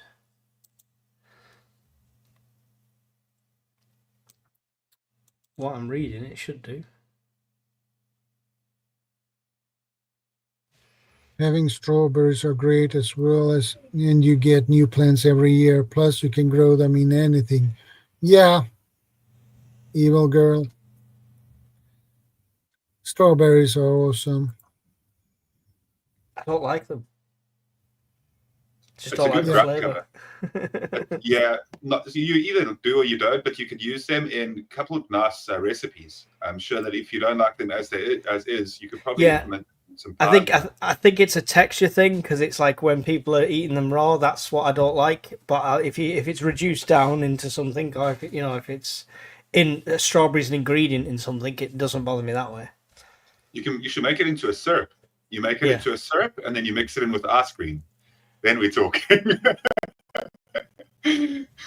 Speaking about all these health benefits and medicinal plants, and then drop ice cream in there. Funnily enough, I saw a recipe where cottage cheese could be made into a form of protein ice cream, so I need flavouring for that, so it might be worth a try.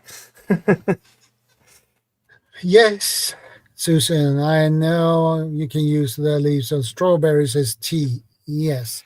I actually didn't know that. I should know that. I've been working with strawberries for such a long time, and we haven't ever used them as tea. I use a lot of other things as tea, like lemon verbena.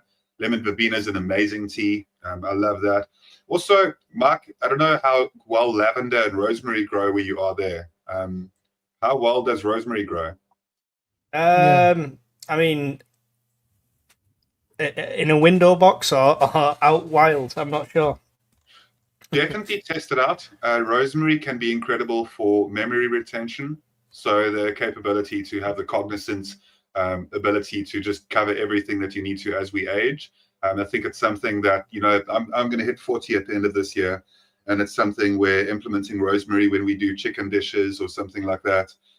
Just the smell of rosemary itself can actually increase a person's memory capability. So I just love that. I love the fact that there's herbs and plants that can help us with that too. I do use, I do buy, not just dry herbs, but the rosemary leaves from the supermarkets when I'm making steak or anything like that, and I do use it quite a lot, to be fair. But I've never actually grown it. It's probably something I could grow quite easily. Yeah, definitely look into growing it. There's different types of rosemary. There's two two ways that rosemary will grow. The one is the sprawling rosemary that grows almost like a ground creeper that stays lower to the ground. And that actually starts to grow like roots where it hits the ground too. So it can be almost like a ground cover, but it's not thick enough to provide proper soil coverage for your soil to get that proper amount of like protection from, you know, the elements as well, from wind, blowing nutrients away. And so it doesn't work too well as a ground cover, but for where you have a herb patch, the sprawling rosemary can be really good. And then you can also get like what they call is the architectural rosemary, which is a rosemary that grows up taller. And then it's also like a rosemary that grows so when you are going to look at like which rosemary you're getting, try and get the rosemaries that grow up vertically, because then as similar as the columnar basil, you've got another plant that's aiding in growing up tall. The thing is that like what you're doing within permaculture and with the food forest, building it up, is basically just implementing a lot of those types of plants that'll give you a large amount of value in a small amount of area that look after themselves as well, and you're good to go. Okay, cool. Yeah, just looking, there's a few different ones here. That's great. John C said in the chat that he's had a goji berry for 12 years old, and it doesn't have the climate conditions on the Pennines, which is more or less where I am. He said he's never had one berry off it. So it might not grow too well here. Maybe it's something I've got to have a look into. Because I'm going to do a little greenhouse as well, so it might be something that needs to be nurtured a bit more. Yes. Yeah, probably. I think that it's always wise to look at other people and their success with plants. It's good that you got a friend that's, you know, that's close enough that can actually give you a bit of advice on the local region. So yeah, with what you're saying in a greenhouse, it might work a bit better. You also need to look at like what lighting you're giving the plant, and that's up thing too.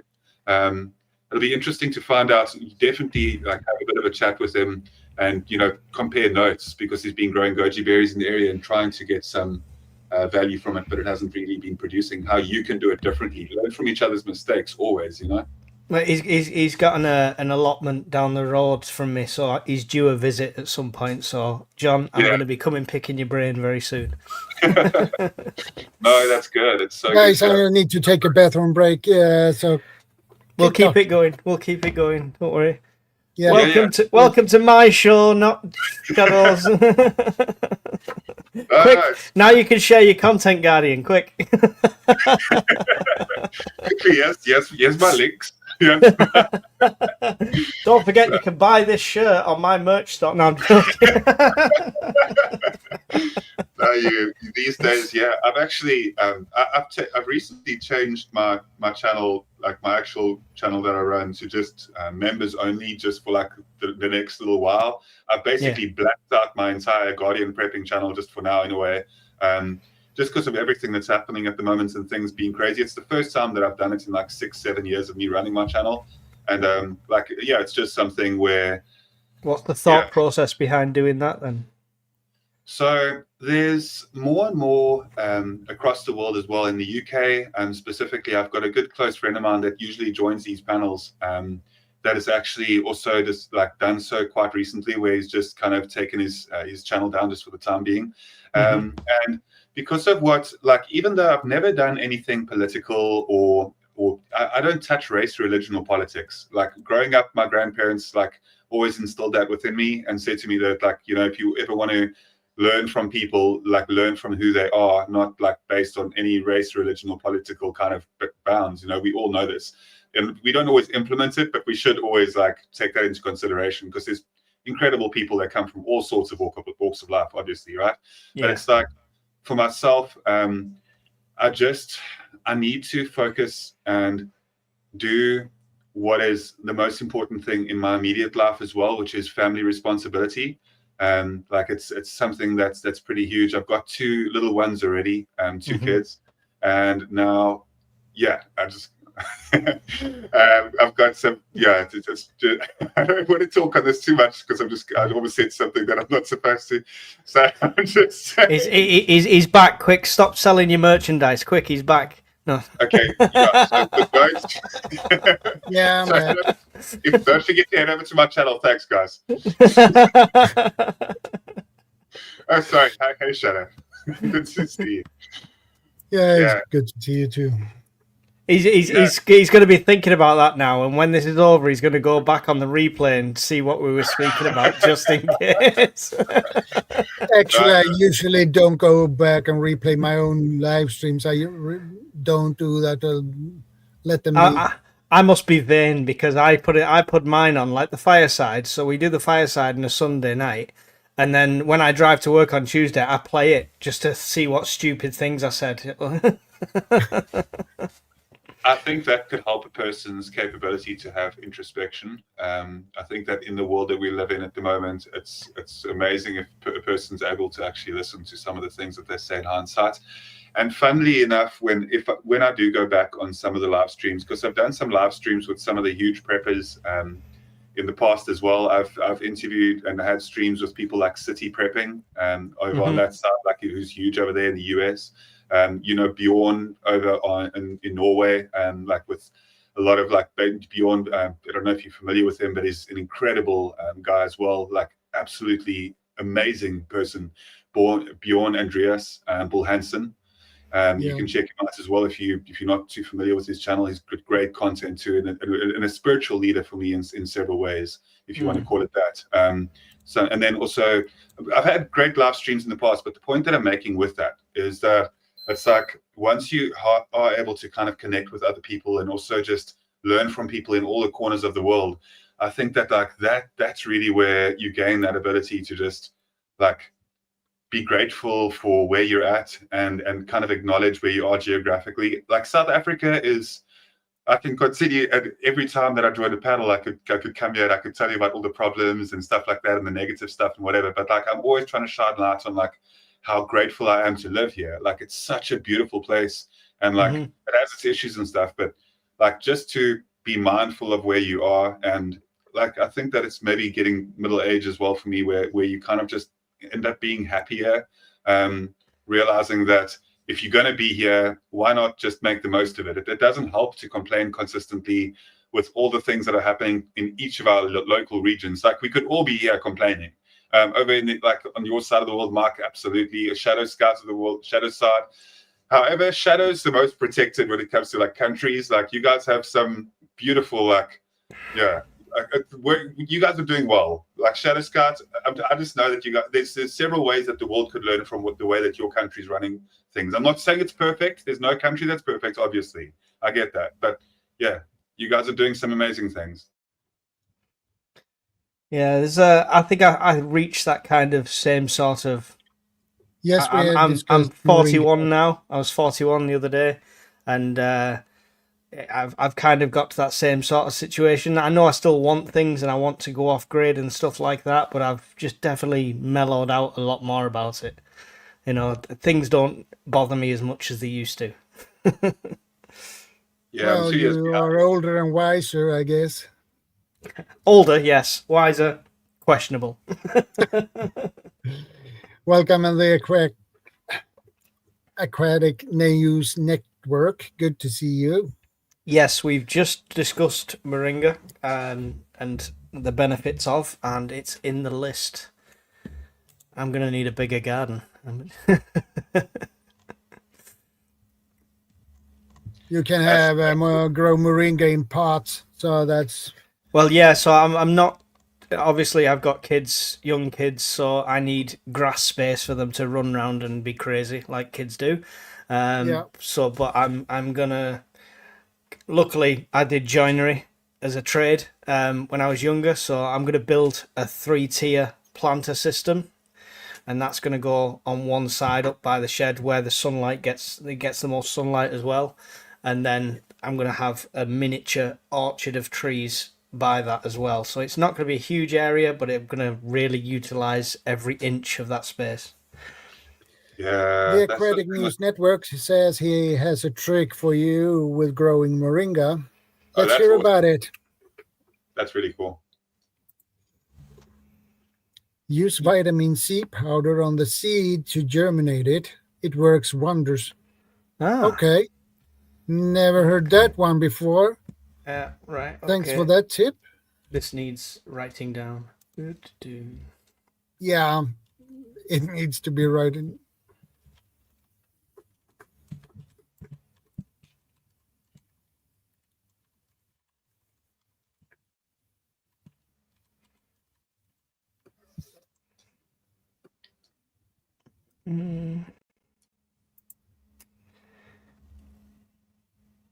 Well, everyone, thunderstorm passed, so back to work. No rest for the wicked, as they say. Okay, Mother. Yes, Gordon. Take care. Stay safe. Thanks for stopping by. I appreciate it. Have a lovely weekend further, Mother Earth. And I love that name. Mother Earth is like, I don't know, I'm just like a big plant like addict. So I love, nature and gardening. And so Mother Earth's always something.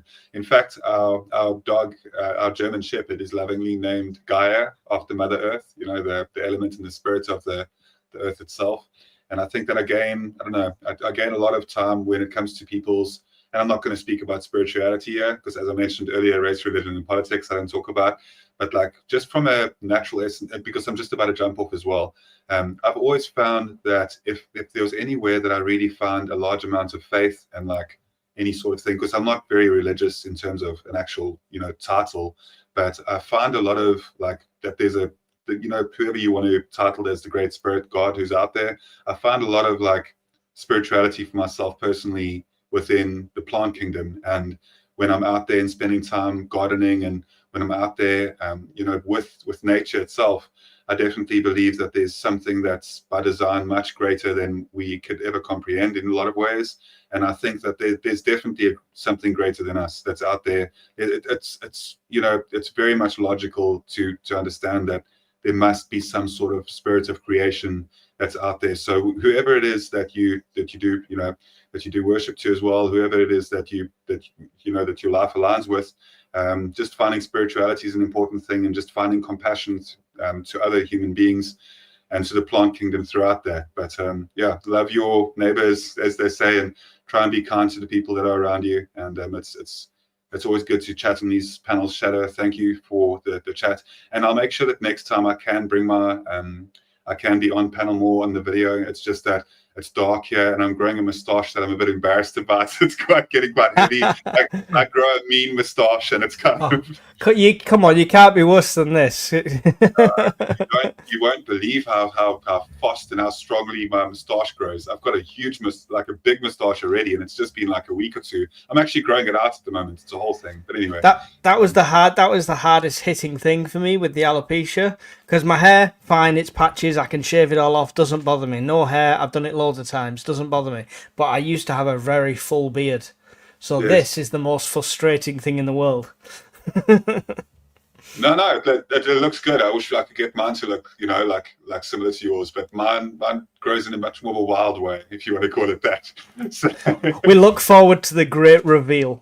Yeah. No, I'm going to grow a full beard at some point. It's the first thing I think I've ever really done. I've never done it before, but it grows quickly. I've always just cut it back. But there's a lot of other things that are going on.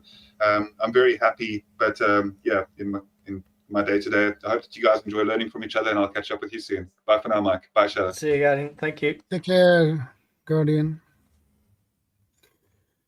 Serena says, I drink a mix of hibiscus, comfrey, turmeric, and chocolate. Mint tea. I put a little of each in my reusable coffee filter and brew it and make a gallon of tea with it. Lasts one day. Sounds interesting. It's one of those things that, like, I don't know if that would taste great or horrendous with the list of ingredients. Yeah, I never tried that one, but well, if it's good for you, you have to accept the taste of it. Yeah.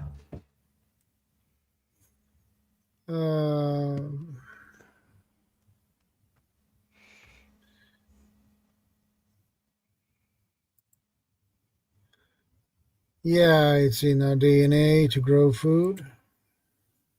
100%. And I'm not like as spiritual as a lot of people, but I get what Guardian was saying, because I'm much more at peace when I'm out in nature, if that's the same thing. Yeah, I feel the same thing when I'm camping in the middle of nowhere. Mm.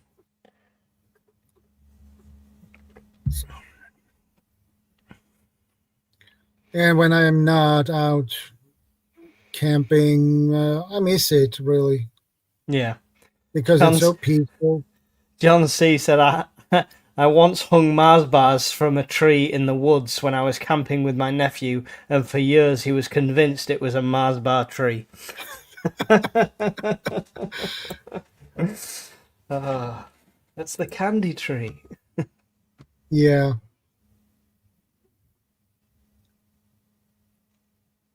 Make sure as a man you look at the effects of mint on your body, says Nub's Revenge. You'll have to elaborate on that one. I only know the effects of mint sauce shower gel on a male body. It's not a good thing. But I'm not sure. Aquatic News Network. I even offer my first fruit to, or give it back to the earth. Every harvest, I let the earth rest in stages to repair as well.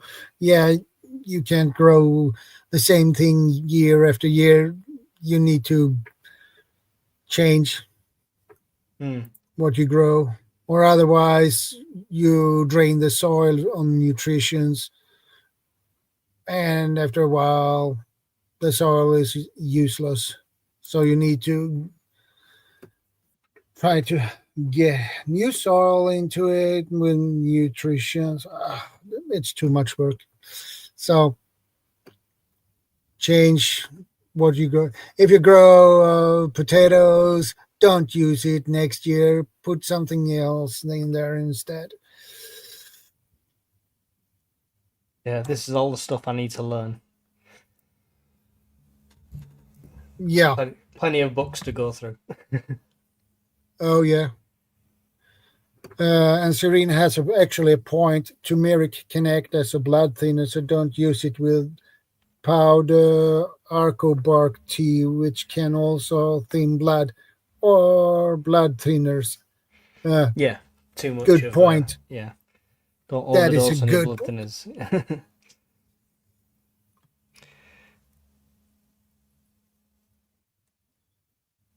Anything that affects your testosterone, where's that gone? Especially after 40, is definitely to be questioned, in my opinion. Does mint affect testosterone? I didn't know this.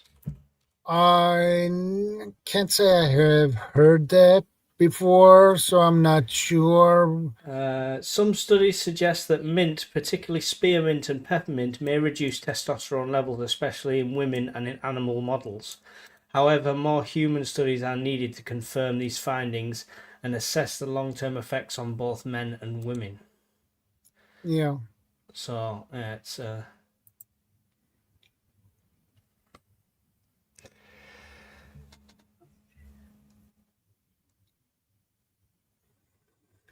Yeah, it's winter in Australia, so they can't grow anything.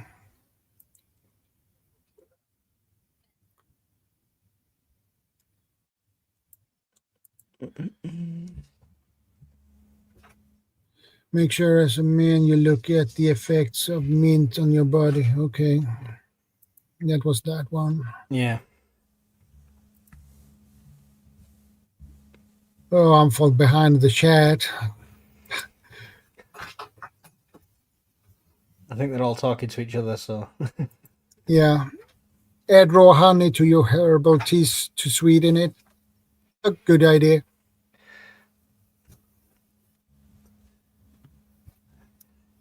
Sorry, Serena, I just quickly did that was literally just an AI overview result on Google. That's all I was reading out there.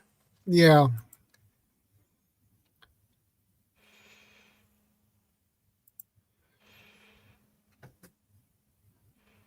They call it for a rest for a reason. Yeah, they do. Crop rotation. Yeah, that's important.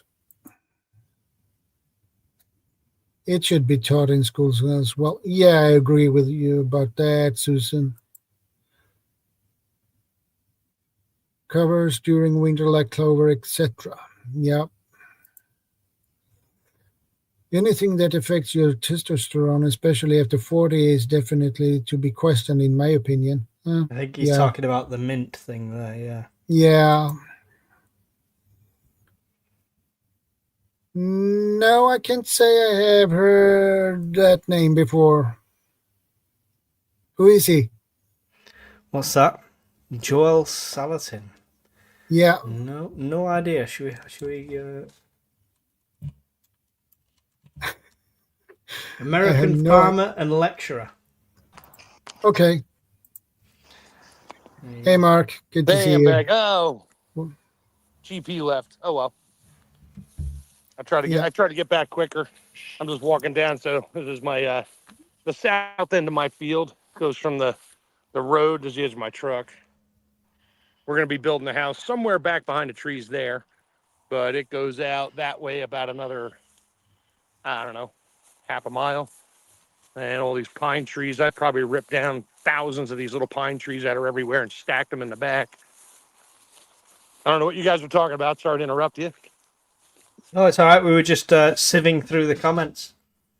Yeah. So there we go. So I He's the think godfather of ethical homesteading and proper crop to livestock rotations. Okay, good to know. Oh, I you can see think loads these are sprouting my. there. Yeah. I don't know if these are turnips. Oh, I got deer hoof prints right here. But I'll pull one of them, see what it is. Oh, yeah, these are turnips. Purple top turnip. Not much of it, so they'll get bigger. Not worried about it. But yeah, that's all this stuff. I just threw the seeds everywhere, and that's one plot. The other plot, I walk over it. I think the deer are eating it. These are all radishes. So everything here is all radishes. It stops abruptly there because I didn't have enough seed, but I got more at the house. So these aren't up to par yet, but they'll be there in a bit. And deer prints right to the middle of it. That's what I was expecting. And these are peas. Oh, they're looking good. I don't know if they call them cow peas, just peas, some kind of peas. But a whole lot of peas growing here. And this is all stuff I pick up at the farm store in bulk. Yeah. It doesn't cost me a ton of money. And I just throw them in. Is it harvest by hand job? Is that the plan? But this was the original plan was, let's throw something in the ground and see if it grows. And because they call this deer plot food. So whatever grows, the deer usually eat it. And back here, I threw in a ton of tomatoes, all my leftover seeds from last year. Oop, I'm getting hooked up in a branch there. Let me see if I got any tomato plants coming. That would be cool. I got something coming, but I don't know if they're tomatoes. And doesn't really look like I got any tomatoes. I froze the seeds, but they were in a freezer for way too long. Lots of deer prints going through here, though. Lots of them.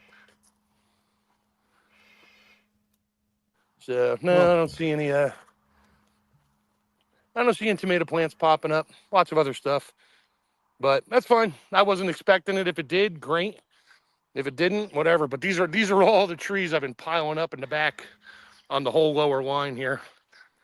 I'm curious. The deer that passes through, is that just wild deer?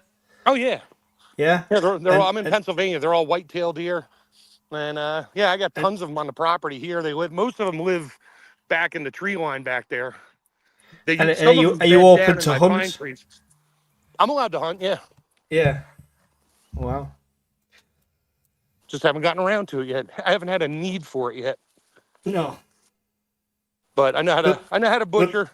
I went to school for all of that, so harvesting a deer, butchering it out, yeah, not an issue. I just haven't had a need yet.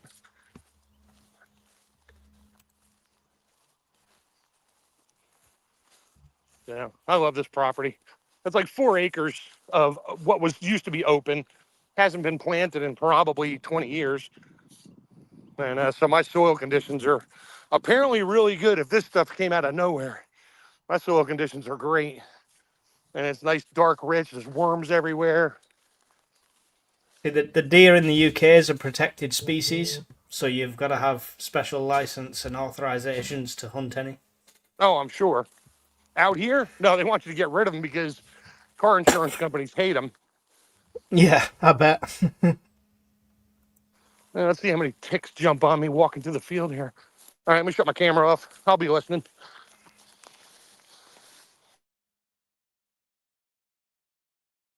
No worries.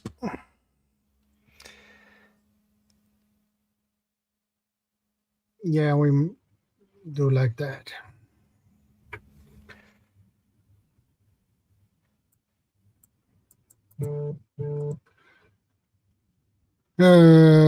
Evil girl says her cat's knocking stuff over in the kitchen.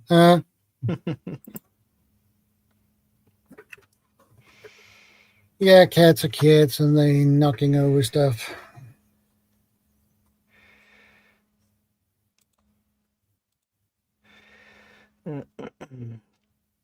Was there any other questions in them comments then, or was that it?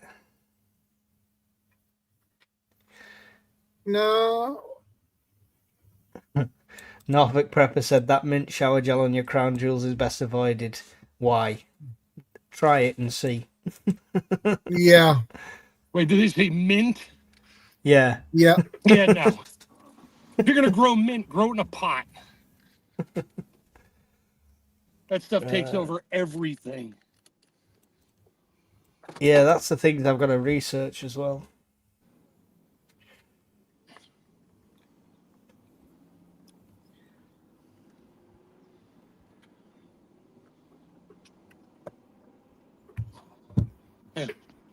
And so that's the rest of my property all the way down here, down to where that driveway goes into the edge there.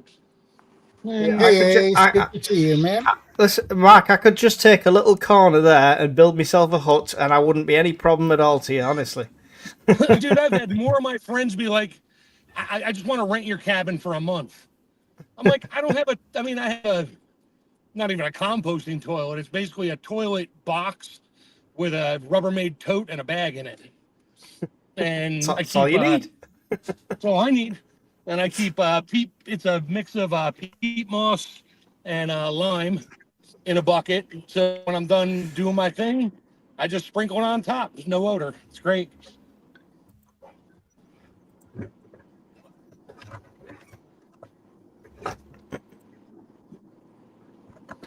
Yeah, I'm surrounded by mountains and everything.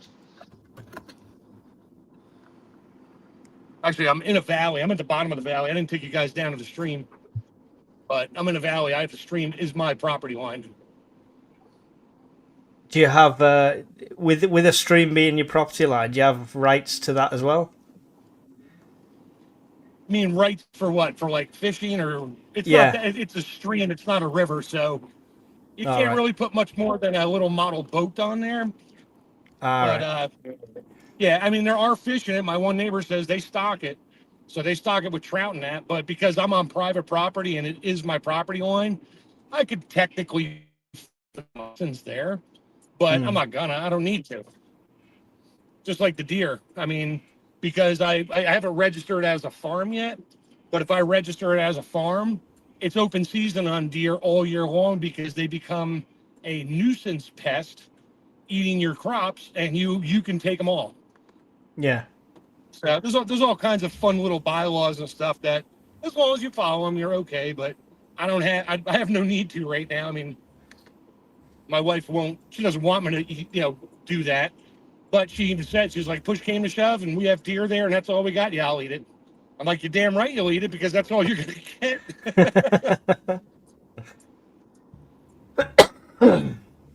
Excuse me.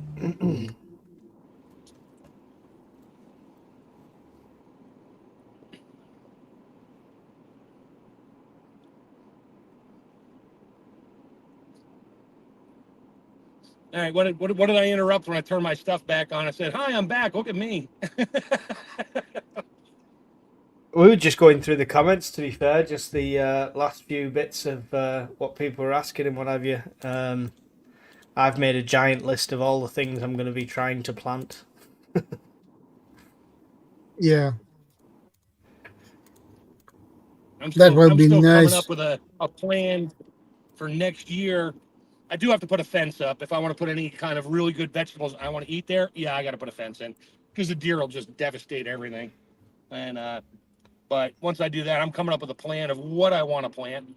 I mean, unfortunately for me, when I do things, it's in volume. So if I'm not going to plant like 10 string bean plants.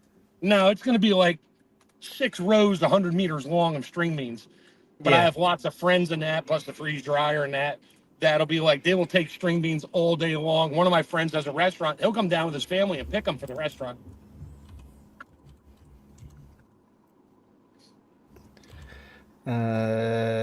Waron 100 said best medicine to stock. Antibiotics. Anything you need, right? That's the thing. Antibiotics is a good one. It's a difficult one in the UK. I'm not sure what it's like in Sweden for antibiotics, if it's something you can buy over the counter as such. In the UK, you can't, but you can if you know how. So I don't know what it's like where you are, Shadow. Well, our doctors here are very restricted to prescribe antibiotics here. Yeah. They rarely do it, but in certain cases, they give you antibiotics, and it's over counter, so that is something you can't stock up on. Yeah. So over here, there's ways and means, because if you're going, let's say, for example, you decide you're going to go and sail the world, you're going to take a boat, go across the Atlantic and stuff like that, you're not going to be near any pharmacies or doctors, so you can get a special kit that you can order online by filling out a form which comes with all different painkillers and medicines and stuff like that, which also includes antibiotics. Yeah.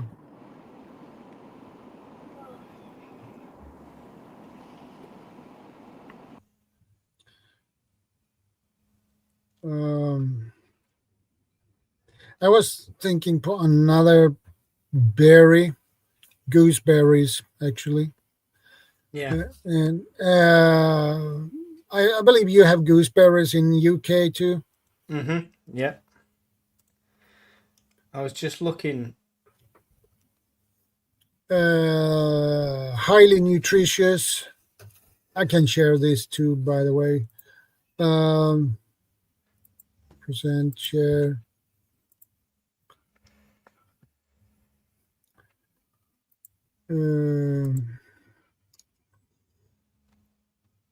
Number one, highly nutritious.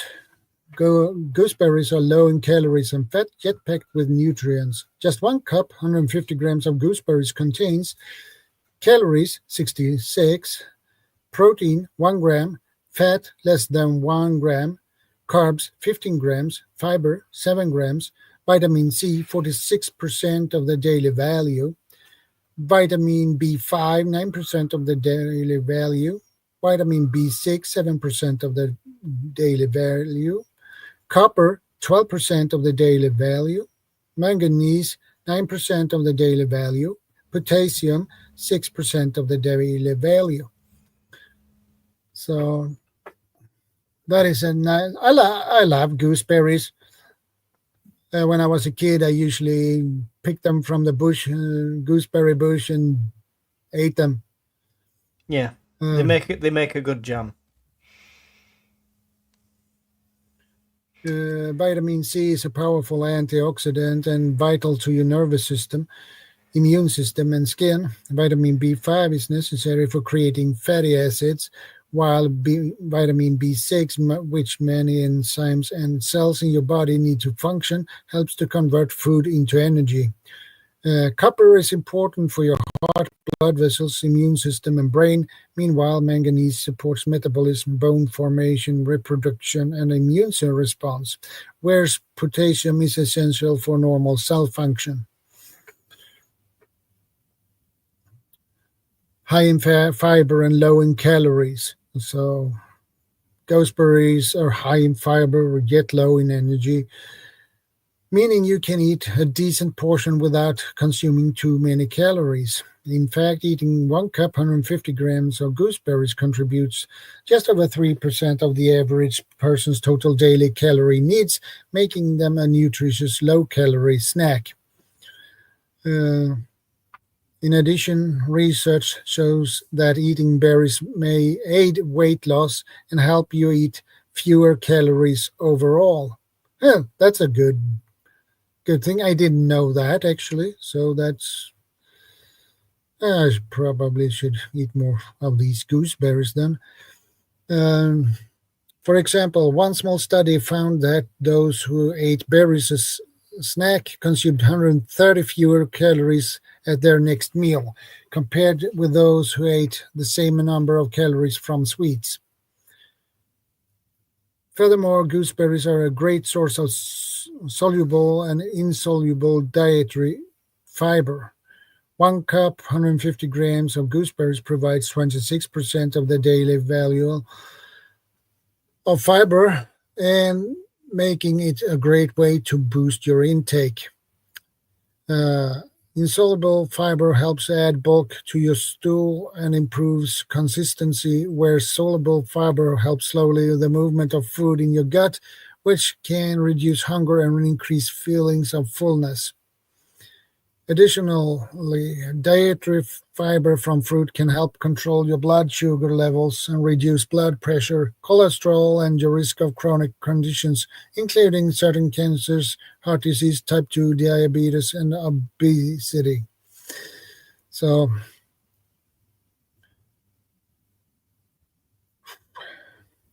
what do you say, guys, about that one? Those two.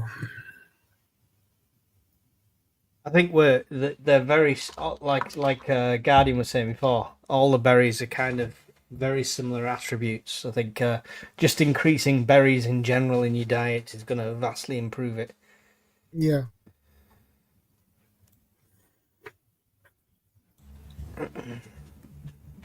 Rich in antioxidants. Antioxidants are compounds that help fight the effects of the free radicals. These are reactive molecules that cause cellular damage. Yep, we know that. And lead to process known as oxidative stress. Yeah. Uh, Oxidative stress is associated with many diseases and premature aging. Yeah. Diets rich in antioxidants are thought to reduce your risk of certain types of cancer, heart disease, type 2 diabetes, aging, and protect your brain from degenerative disease.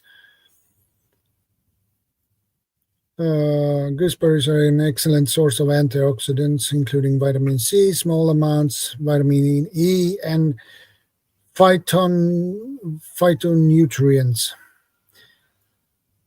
Plants produce phytonutrients to keep healthy and protect against sun damage and insects.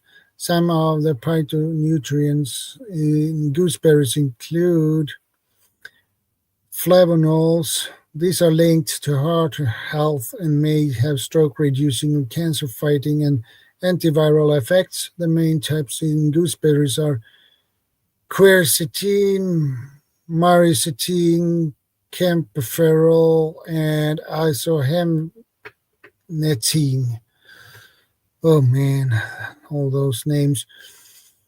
Anthocyanins, these compounds are the colored pigments in fruit and they are associated with eye and urinary tract health, improved memory, healthy aging, and a lower risk of some cancers.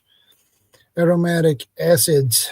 In gooseberries, these include a caffeic, chlorogenic, coumaric, hydrobenzoic, and ellagic acid.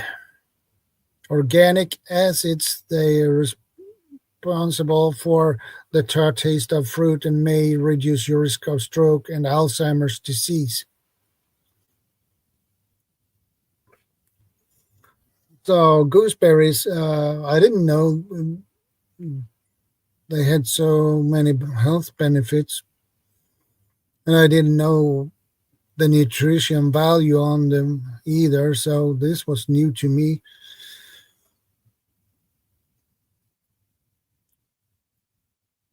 And it seems also may help control blood sugar.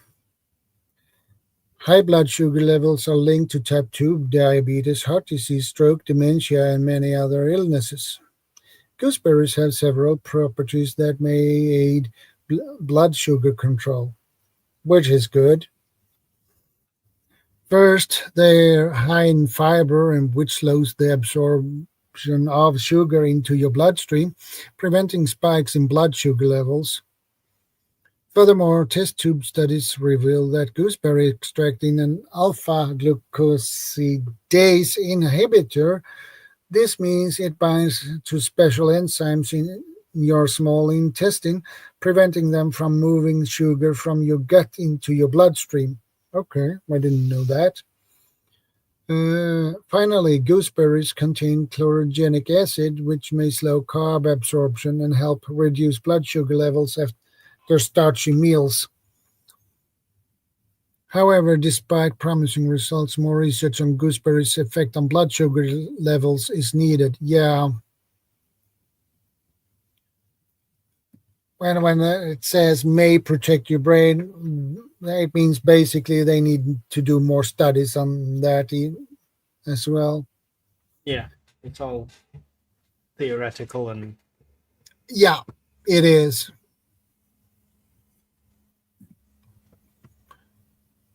May have anti-cancer effects. Yeah, it's the same thing there. It need more research and studies on that as well. John C said gooseberry hinamaki. That's right. Red is the variety I've grown. Very sweet, not as bitter as the green ones. I think they taste a bit like a grape raw. Yeah. Those I have ate when I was a kid, that was the green ones. Yeah.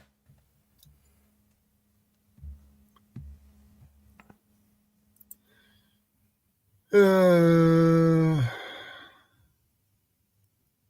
7-0 saved my life. I have no idea what that dude is.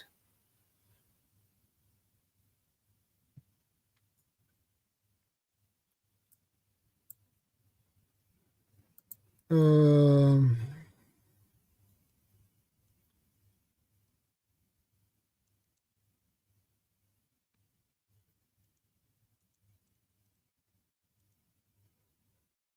no, I can't find him on the YouTube side, so.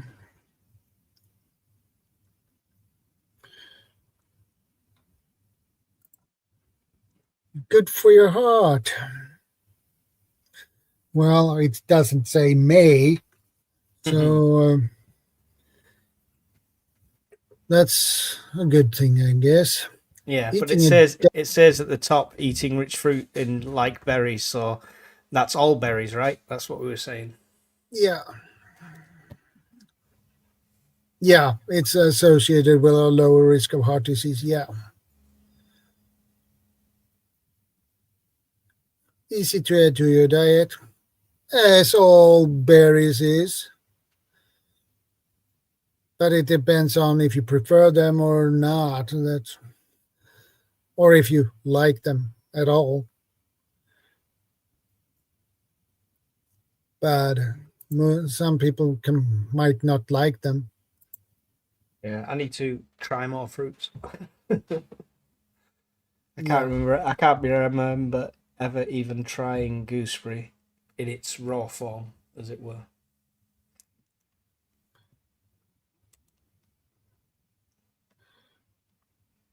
I try to find this dude on the YouTube side, but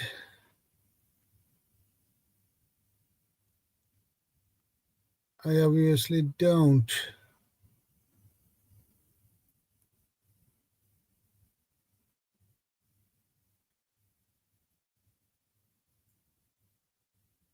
It's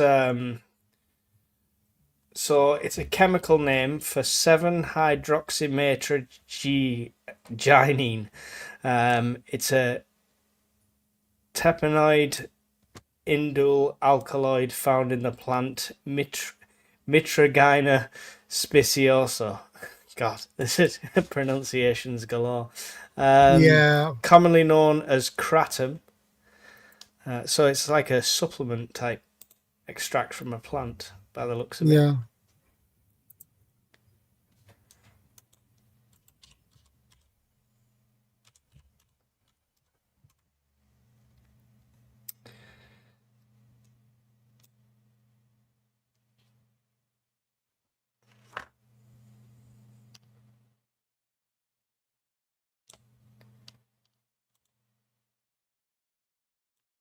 Reduces pain, enhances movement, provides sedative effects.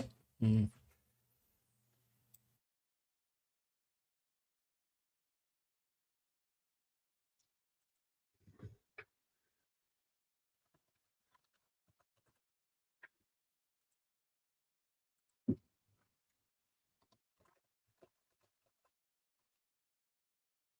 Okay, Susan, thanks for stopping by. I appreciate it.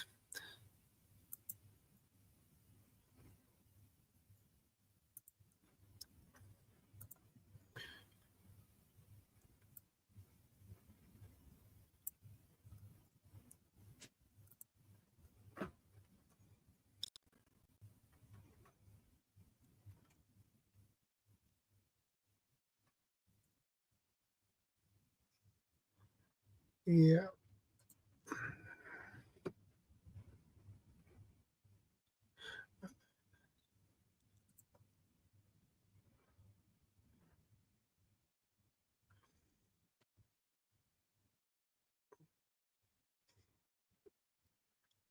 Berries in general are good for you.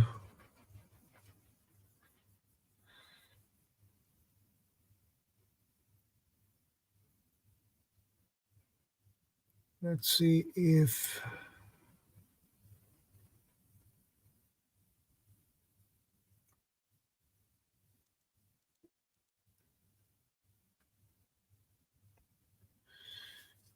and Chef Tech is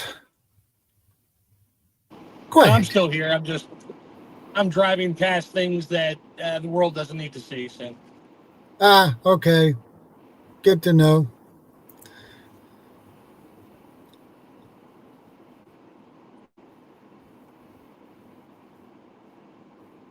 see, by the time you're done with the stream, yeah, I should be pulling in my driveway.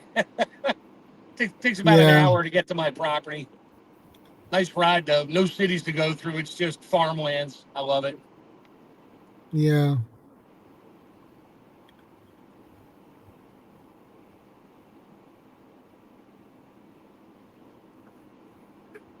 I'm going to have to call it soon because I've got duties to attend to.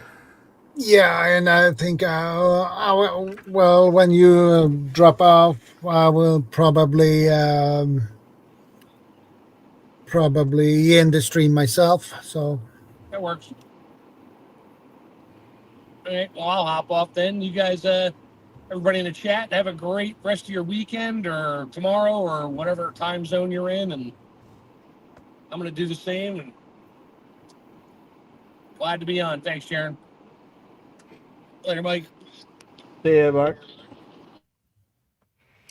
you're very welcome.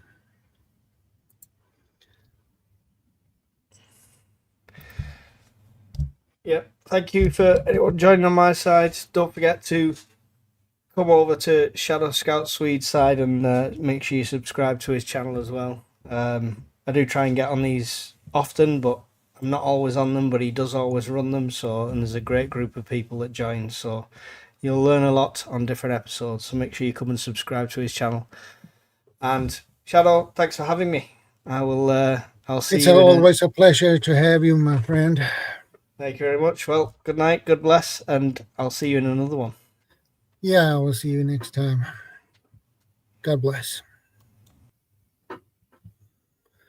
Well, Mark popped up. Well, guys, that's all for today's stream. Thanks for stopping by. We had covered a lot of things today. So, yeah. I'll see you next week. Same time, same channel. And if you're new to my channel, feel free to subscribe, like, share, and comment. And don't forget to hit the notification bell so you get notified when new videos and new live streams coming up. So, I appreciate your company and your comments. It has been a good day today, guys. And don't forget, be part of the solution, not the problem. Strength and honor, brothers and sisters. And we end it